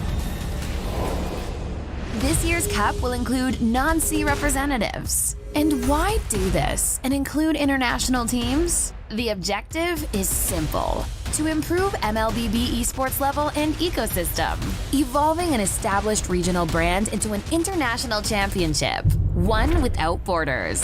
MSC 2023 is a testament to the increasing demand and support from fans across the world. Hashtag See the World. We will work hard to elevate the tournament level and increase our esport competitiveness. With that, do look forward to witnessing world-class MLBB esports in Phnom Penh this June.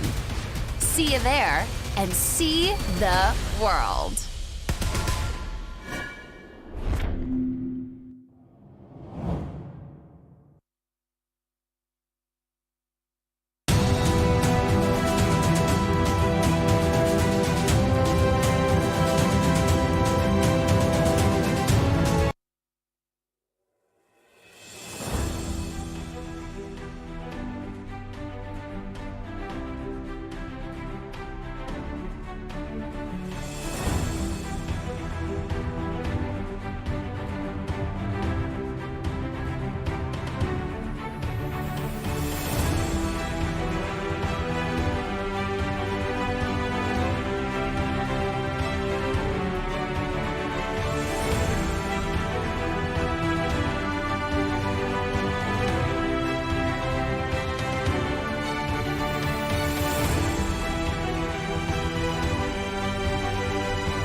to the English broadcast of the 32nd SEA Games MLBB Women's Tournament. We're going to be your shotcasters for the second match between Cambodia and the Philippines. My name is Umi. With me is Brockhart and Leo. How are you guys feeling after that first match? Honestly, I'm a little bit, here's a Filipino term for it. It's bit thin. What's that? A little bit lacking for me in that fight. It felt like an Indonesia-sided game. I don't want to see that. I want to see some really tight ones today. You were left yearning for more. Wow. That's Again, it. Cambodia put up a solid early game. I'd say the first 5 minutes definitely had me thinking that maybe Indonesia met their match. But yeah, as soon as Indonesia found that win in mid in our first best of one today, writing was on the wall. Now, given the time that I think we've given our athletes and of course the production team on site and everything that needed to be set up for the second best of one, Team Cambodia should be ready as they face off against Team Philippines. Yeah. And we are going to have a lot of best of ones today before we go to the best of three semifinals later on today. But looking at today's schedule, Indonesia and Cambodia already faced each other for our first match of the day, and Indonesia won. And as we said earlier, later on, we're going to see the semifinals between the top two teams of each group that we're going to watch today. I think it's going to be Group A's #1 slot versus Group B's #2 seed that's going to face in the semifinal 1. And in the semifinal 2, it's going to be the top seed from Group B and the second seed of Group A. Now, interestingly enough, right, I feel like Cambodia could still be in the running. Right, if they can best Philippines here, Cambodia could actually just take it because momentum is actually very critical in games like these. Obviously, Indonesia already has that, but maybe Cambodia can kind of kick it back. And because of this, there is an ultimatum for Cambodia. They need to win against Team Philippines or else face utter elimination. I believe the math checks out that if Cambodia does not score on the board right now against Team Philippines, they are eliminated, and it's going to be Team Indonesia and Team Philippines moving up. And relatively a quick bracket, isn't it? It is a very quick bracket. A round robin between 3 teams. Lose twice and you're out. Cambodia, they have to win this match against Philippines if they want their tournament life to be saved here, or even force a 3-way tie. But it's going to be really hard considering the loss that they had against Indonesia. Really exposed a lot of their weaknesses too, especially around the position 4. I mean, no offense in their mid laner, but I do think that Indonesia played so well and exposed a possible weak link for the side of Cambodia. Yeah, I think this is very important because I'm sure maybe that might be a hindrance as well to Cambodia, where Philippines was definitely watching that, right? They were definitely studying where can we attack this team in the draft. And the straight answer is maybe ban out heroes like the Farsa, remove the possibility of a Valentina or an Eve, and maybe Philippines might have a shot to take him down. Wherever Team Philippines ends up on in the draft, whether it's blue side or red side, I'm sure they'll have an answer. Because again, even with blue side advantage for Cambodia, they still kind of flub that second half advantage. So we'll see exactly what goes on here. And we're just going to wait for the game to actually start off. But right now, we are going to watch the players going inside the venue. Again, this is live in Cambodia. It's all welcome. I think this is going to be Cambodia's home team versus the Philippines. Yep, that home crowd advantage definitely still a factor.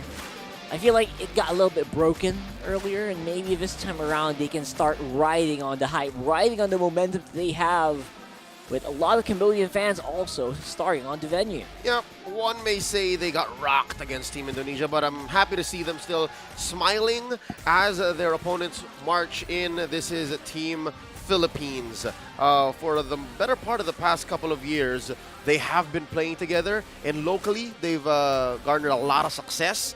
But on the international scene, the past couple of years worth of MWI, they've always just got shut down by Team Indonesia. It's going to be really hard for them to be in the same bracket against teams that are really against a team that's really familiar with their players, with their play style. Hopefully, Philippines, being the strongest region for MLBB right now, had adjusted their play style entering this 32nd SEA Games live in Cambodia. Yeah, that is an undoubted fact.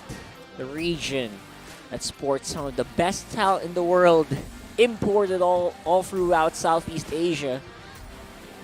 There's no doubt that definitely the Philippines has a lot of, a title to live up to. Yep.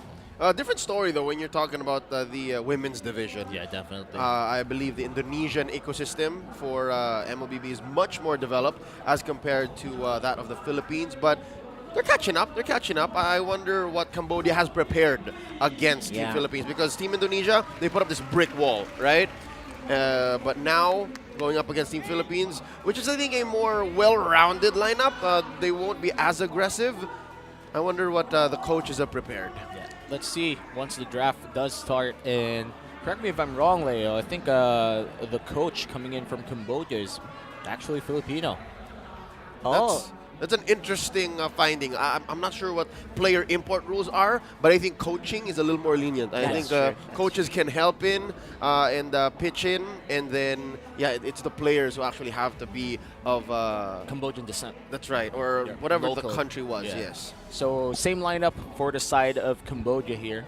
They do have they did warm up a bit in game number 1, so hopefully they'd perform better against Philippines. And for the lineup of Philippines, their debut game in the 32nd Sea Games, we have Morris, Jagon, Perez, Alpuerto, and also I think Perez and Dardo as well. Yeah, so this time around, definitely a hotter hand will be Cambodia. Is that the way you say it? Hotter. Yeah. A warmer hand. They've warmed up, but They've warmed up personally, a little bit more. thinking at the cost of a loss, I'd rather be the fresh team. I'd rather be Team Philippines, especially since I've seen them compete, right?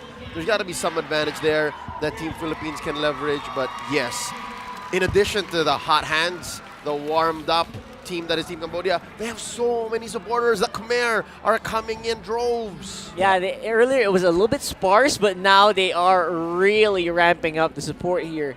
Really loving it from the Khmer fans. To be fair, it was extremely early. I think gamers naturally don't wake up that time. A lot of the supporters coming in right now for Khmer. First match was at about noon. Yeah. Was it though? I feel like a lot of our audience would really relate to not really waking up early. But professional gamers, they have to abide certain rules. They have to adjust their body clocks for this one. But just the same, locally in Cambodia, it is smack dab right in the middle of the week. It is a Wednesday. So some people might have had to take time out of their busy weeks, work, school, what have you, duties and responsibilities to actually show support for their local team, again, their homegrown team, the Khmer MLBB women's team. But also, it's not impossible that there may be some Filipino fans, because again, MLBB is so big in the Philippines, some folks may have actually spent money and time to support Team Philippines. So who's to say? I would not be surprised by that at all. Maybe one or two Filipinos out there, maybe even imports who have played in the professional league of Cambodia. Who knows if they're in the arena? And I feel like at this point, Philippines as a region, especially for MLBB, has expanded themselves inside other territories or other regions as well. Cambodia, not any different. I think we have like more than 2 imports inside Cambodia. Close to half a dozen, I see. Close to half a dozen. I lost count at this including point. the back end people, including the back end too. So right now we are just waiting for the game to begin. Philippines, this is their first showing inside the 32nd Sea Games. Based on the stuff that you've seen from the Philippines way back, Leo, is there any standout player that we could actually watch out for in the Philippines? Coming out of MWI 2023, I have eyes on, if I'm not mistaken, Perez, also known as Shinoa, coming in. She grew so much as a gold laner, coming in from their first showing in MWI from last year. She's so much stronger now. She's so much more stable. So I'll definitely be looking at her. And after seeing game 1, wherein the gold laner from Team Indonesia was our MVP, I think here as well, the gold laner has to be that impact player. Gold laners right now really are the focus of the current meta. You kind of want to protect your gold laner or make sure that gold laner is set up for success. Is the reason why we see a lot of action in the gold lane, or the absolute opposite. It's either a lot of action in the gold lane or it's just a farming game for both gold laners. And critically, blue side will be going over to Cambodia Once again. once more. And again, a lot of people, a lot of players have been watching. They've been really kind of eyeing this draft for Cambodia because they are not. We're not used to it, right? A lot of people, I've seen people in comment section, they're not really used to how Cambodia has been drafting. Definitely that mid lane is a big hit, a big sore spot, but I'm expecting definitely the gold lane to be the main focus here for the side of the Philippines. Yeah, gold lane, we're going to watch out for the gold lane of the Philippines. And I feel like right now we are still just waiting for a few issues to be resolved before we actually go into the lobby. And looking at how the first match went rather, we did have, like, I think just one pause, which is actually good if you think about it. Considering true. like in the past we had more problems, and now we have like very minimal ones. Yep. And going back to this matchup, let's talk about the meta a bit here. Let's. What hero is like a big game changer for you guys right now?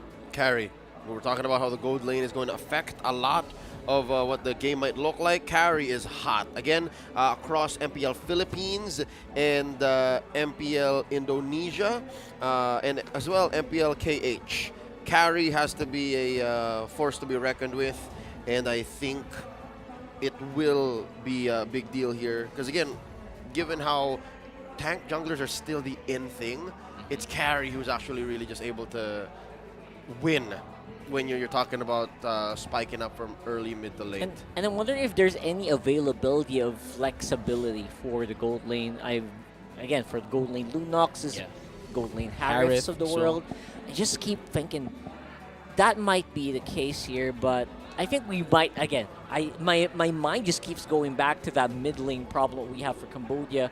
Obviously, the pattern for them has been very reliant on set from like a Kufra, right? They seem to just keep waiting for these sets to happen, and if it doesn't happen, then Cambodia, they just seem to be gasping for air.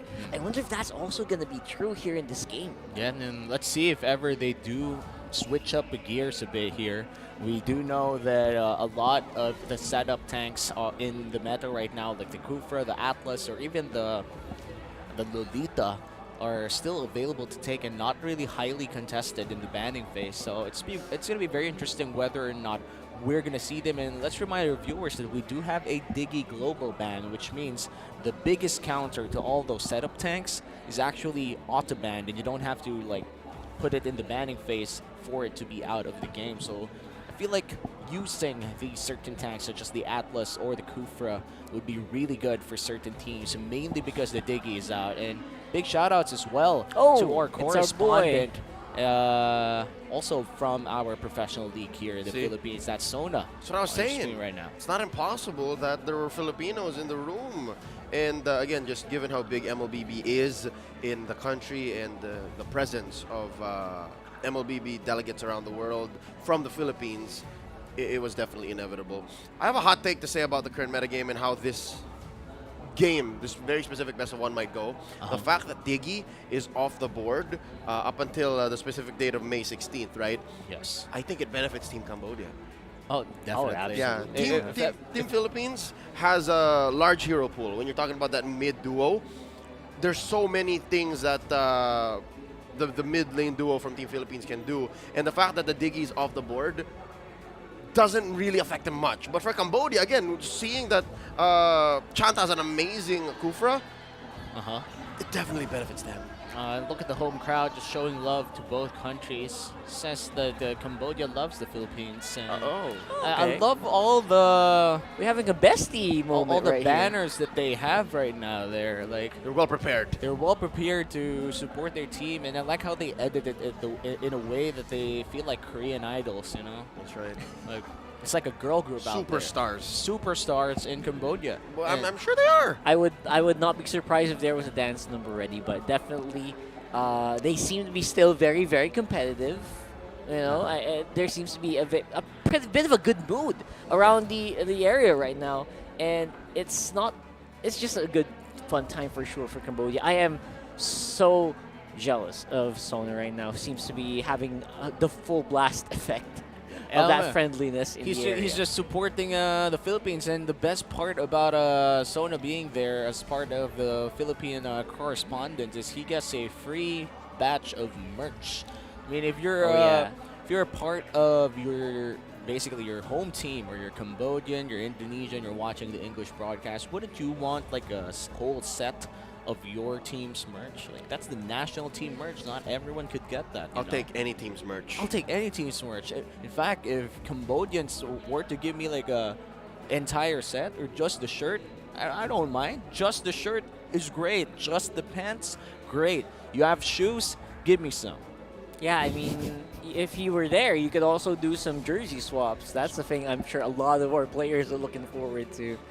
Definitely a sign of respect between multiple countries as well. It's no secret that it's a sacred tradition, and in Moonton organized and non-Olympic events, jersey swaps are a thing, given that their individual and commercial organizations are more, I'd say, prepared for that. I wonder if here in this Olympic sanctioned event, they prepared more Team Cambodia or Team Philippines jerseys, right? Because again, true story, the teams that were sent out for the last World Championships, I got the chance to speak to some of their players.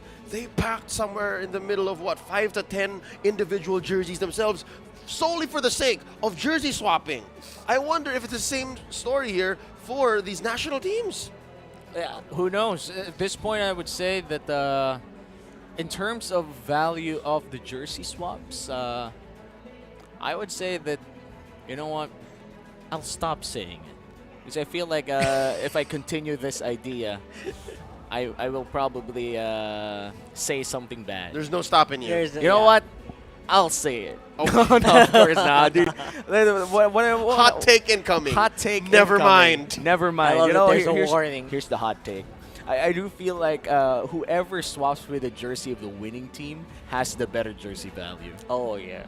Like you could display that for 2 years. Display that for 2 years, display that for a year or whatever, exchange it for even something better. You know, it's not all money all the time. Is there a jersey economy? There's a jersey economy. So. There's economy for everything, man.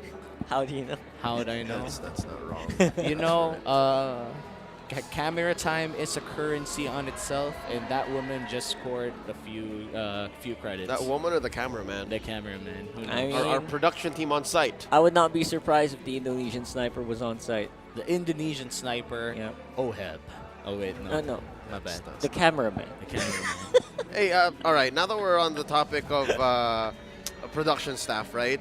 Actually, there are some league operations, referees, and marshals that are familiar. I recognize some of them. Mm-hmm. So that's how small the world of MLBB currently is. And again, that's just how important the MLBB competition is across men and women's divisions are, because they want the best people on site.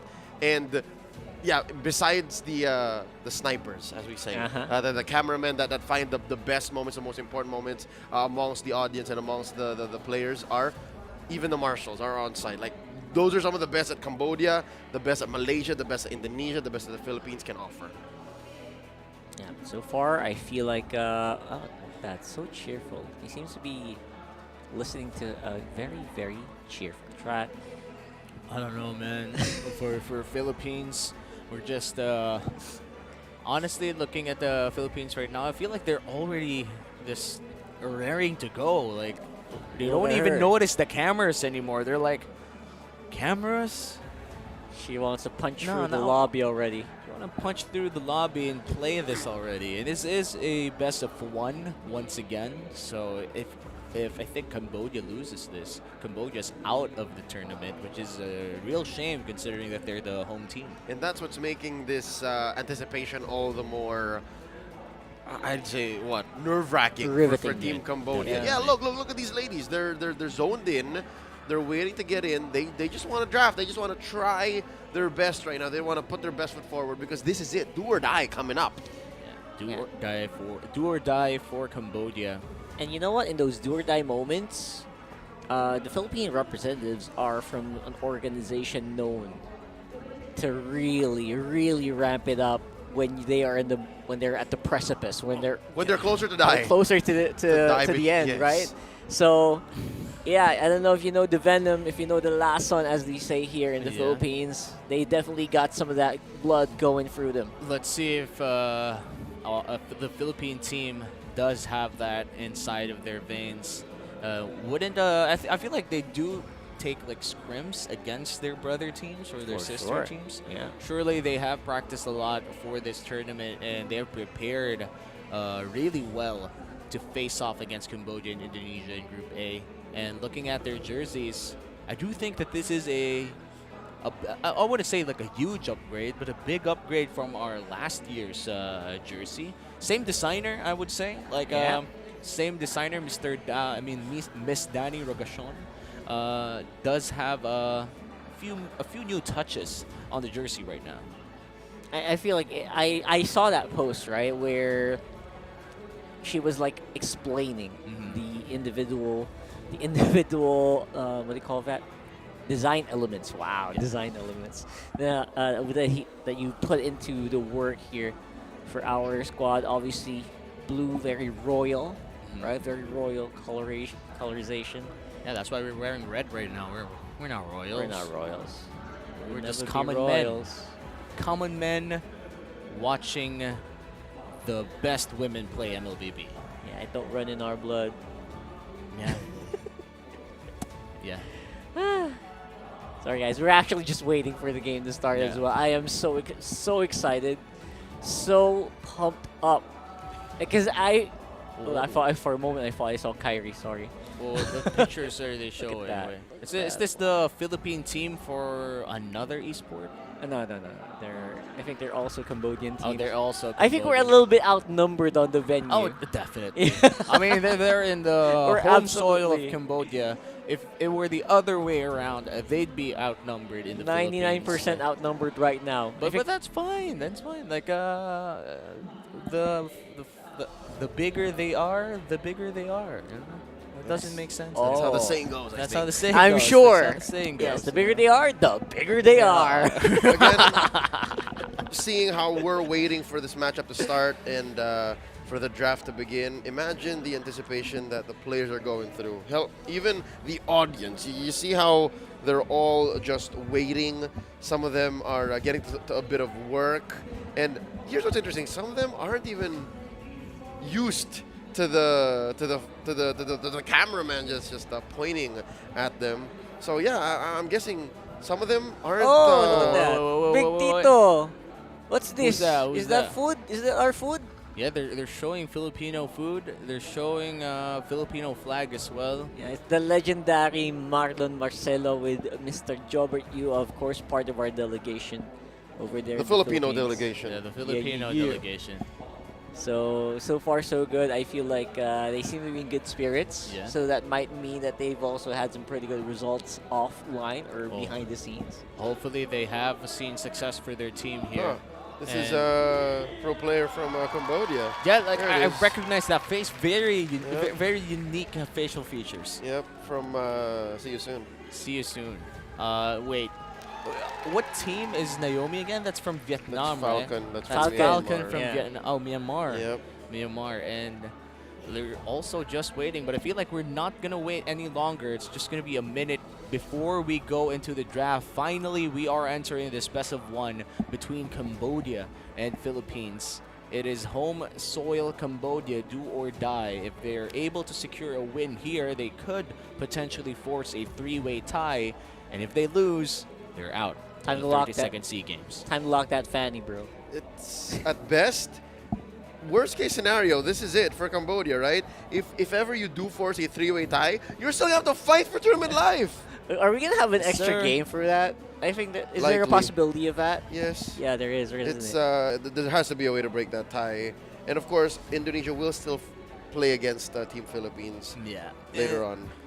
Hopefully, I feel like if there's like a three-way tie, we might even see computations first before actual tiebreakers. That's right. Oh, yeah. Because usually that's how rule books go, but we're not quite sure on how they're going to resolve if ever they do find a three-way tie. Because as much as possible, they'd like to compute it via numbers first, whoever gets the slot, and before resorting to actually A match. playing a match, you know, Yeah. because that takes a lot of time, takes a lot of effort and energy as well for the players and the We'll coaches. cross the bridge when we get Yeah, there. and watching the teams that are in the brackets right now, I think this is the bracket where that is most likely to happen. Oh yeah, it's a stacked bracket. This Again, is a Team stacked Philippines, bracket. Team Indonesia, and Team Cambodia.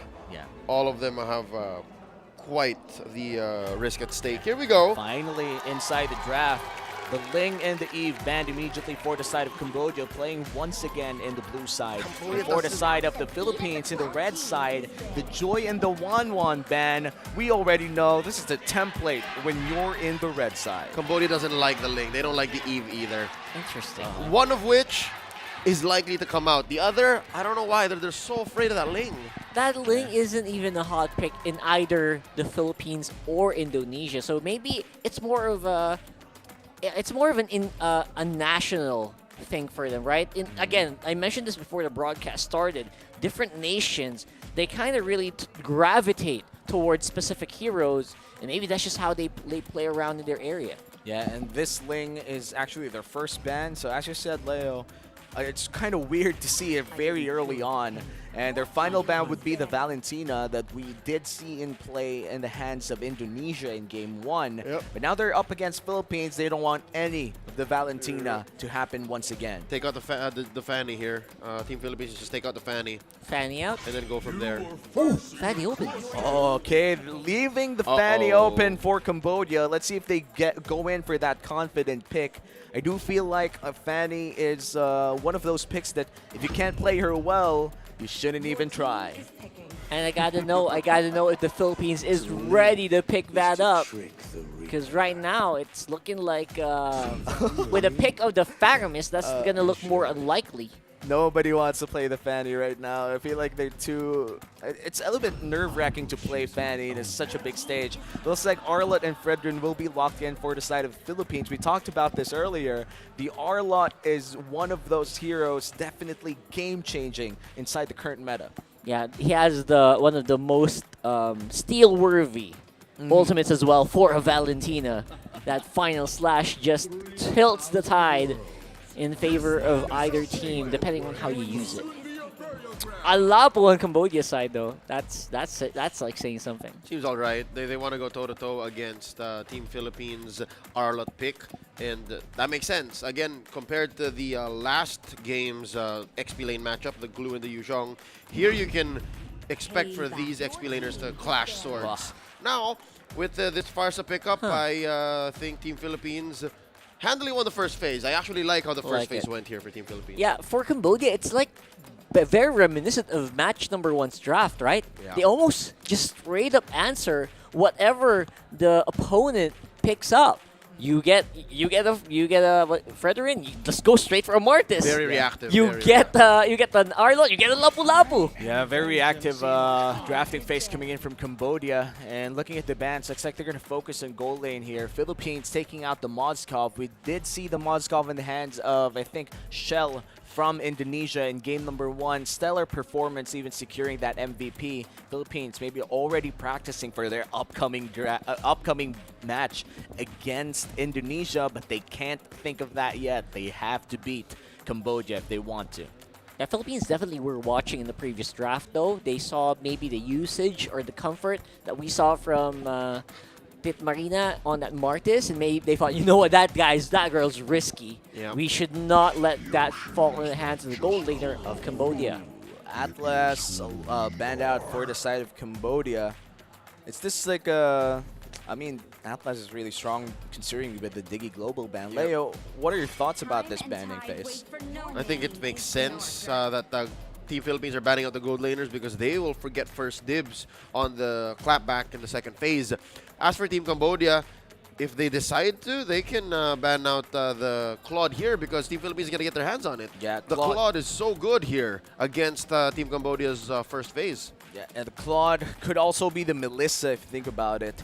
And even if you have the Lapu Lapu, the Melissa is still such a great pick, especially against a Faramis lineup. So let's see if they're going to go for the Melissa, but the Brody is still open. They should pick it here, right? Or else it will get stolen by Cambodia for sure. Even if it gets stolen, they can get blasted by the Farsa. There's range here.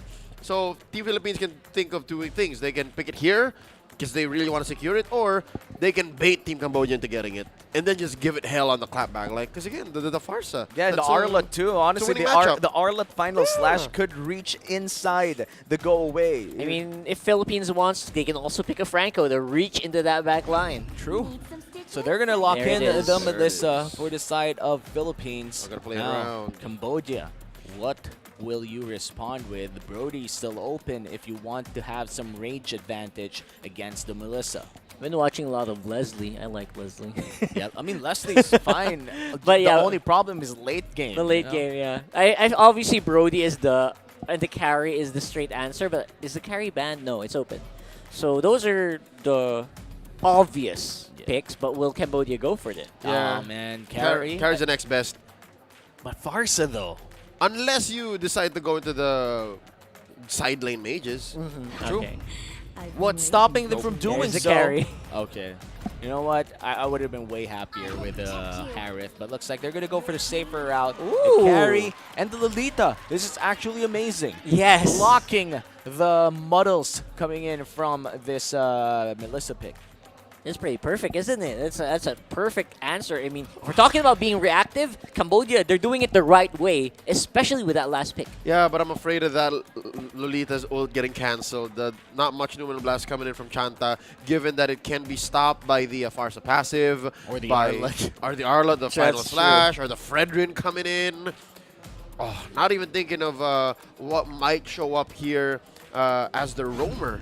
Kufra? Power of light and Oh, it's a no. Kaja! Actually going Oh for my Kaja. goodness! It was left open. Actually good. Like, if you think about the Kaja, it's not just about going for big suppressions. It's also about giving great vision around the area with your Ring of Order. Yeah, that Numenon Blast is gonna get cancelled non-stop this game for sure. So it has to be from a position of stealth if you want to use it. But right now, that Kaja, we're just so used to the Kaja being left back in the draft in the bans that we forgot it was actually open here. Yeah, and I feel like in terms of better suppression, I'd give it to Kaja, like against the Franco. 100%. Kaja's more consistent in a way that you could provide vision without actually walking inside bushes. A consistent, slow, and damaging auto-attack passive. This is such a great pick coming in from the side of the Philippines. And for Cambodia, I do have to say that they have that Lapu Lapu going in for them, and it's his job to go in for that Melissa. Yep, looking at the lineup here from both teams, it seems like Team Cambodia learned from Game 1 and then executed. They reiterated for a bit, but I'm not so sure that's going to be enough. Playing against Team Philippines here, and you're right, between the Kaja and the Franco, the Kaja just has better re-engage. It's just a easier way throughout early, mid to late for Team Philippines to get what they want, better out of team fights. And now we are heading on to the game. Wachora about to clear her blue side here. Philippines, on the other hand, would be the same. This is a very much mirrored rotation coming in from the junglers, except I think Philippines would have more focus in the gold lane. Yeah, that gold lane definitely going to be a bigger stadium that we thought it would be, especially right now with the Lolita and the Kaja. Although right now it seems that Vivero has a different plan, trying to hunt down that Martis on the purple side of the map for Cambodia. Yep. What's happening here is Vivero is buying time for the rest of Team Philippines to actually scale up, so that eventually when this 4v4 in the turtle comes up, regardless of what happens there, Perez is winning her lane. Yeah, you gotta get at level 4, and obviously that turtle on the top side of the map means that everyone is gonna be here ready to join the party soon. Yeah, 15 seconds before the turtle spawns. This is going to be the first turtle of the game. Still no level 4s here except for the junglers after this coin crab goes down. Marcus And- not even. Oh no! Wow, yeah. Alpuerto's already level 4.5, man. That's right. That What is happened? massive. Where did Vochora hesitate? Look, Vochora doesn't have the decimate. Yeah, now level 4 for both junglers. 3-4 HP on the turtle, being pulled here by Al Puerto. Great macro coming in from Philippines. They're Yep. going to go in. Maximum vision. Srenat will not be able to join in the fight. Forced to flicker out. Pulling back Diagon means that more people will be available on the Philippine side get to it. go and contest the turtle, but still will be taken by Vochora. Wow. Interesting. The way that Cambodia bobbed and weaved up top and denied anything sure from Team Philippines made the ladies from the Pearl of the Orient a little confused. They weren't sure, oh, we were so close to getting a kill. Oh, no, there's iframes on Vochora. What do we do?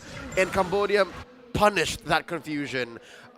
It seems like the shoe's on the other foot this time around. It's Team Philippines who aren't communicating as well. Yeah, right after that, they also kind of just rotate around Tiff Marina, which means that definitely Cambodia, they know their win condition here, man. Yeah, and the win condition for Cambodia right now is just making sure that Tiff Marina is able to farm up, and Vochora being able to secure those retribution steals is actually great for Cambodia. They don't have to win team fights, but if they're able to secure objectives and buy more time for Tiff Marina, that's their win condition to take. I guess the whole safe approach and, oh, wait.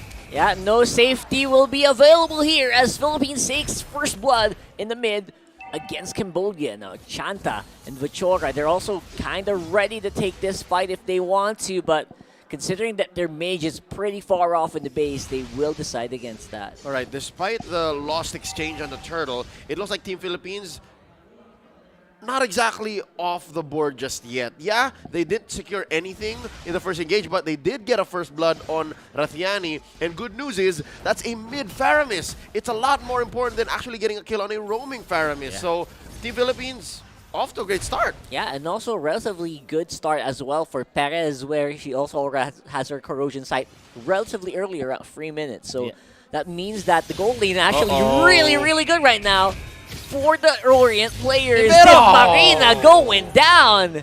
Vivero with a beautiful intercept. Nice rotation coming in from the Philippines, and looks like the turtle will be the exchange route here for Cambodia. But will they be able to take it down? Chanta going in for the engage, doesn't really go through, but looks like turtle will be secured by the Philippines. It's gonna be a steal. Cult Altar goes up. Looks like Philippines are waiting for it to wear out, and then going in for the attack. Srenat again, no more flicker available for the Lapu. That's gonna be him going down. And Vochora will go down next to it. Man, they're not done. Philippines right now are on fire. 2 people down for the side of Cambodia, and Philippines also securing that turtle. What a good trade for the side of the Philippines. These ladies know what's up. And yes, there was a little bit of hesitation in that first turtle fight, but it's all coming to plan. Rathiani was caught out in the wrong place at the wrong time. Talking about that last exchange, Team Philippines used the most of that called altar stun. There was nothing Cambodia gave out with that. And oh wow, where was that push? Up top! Oh no! Oh no! It's a 4K gold lead for the side of the Philippines. It looks like Cambodia is finding trouble to slow down the game. All battle spells burnt out, and Philippines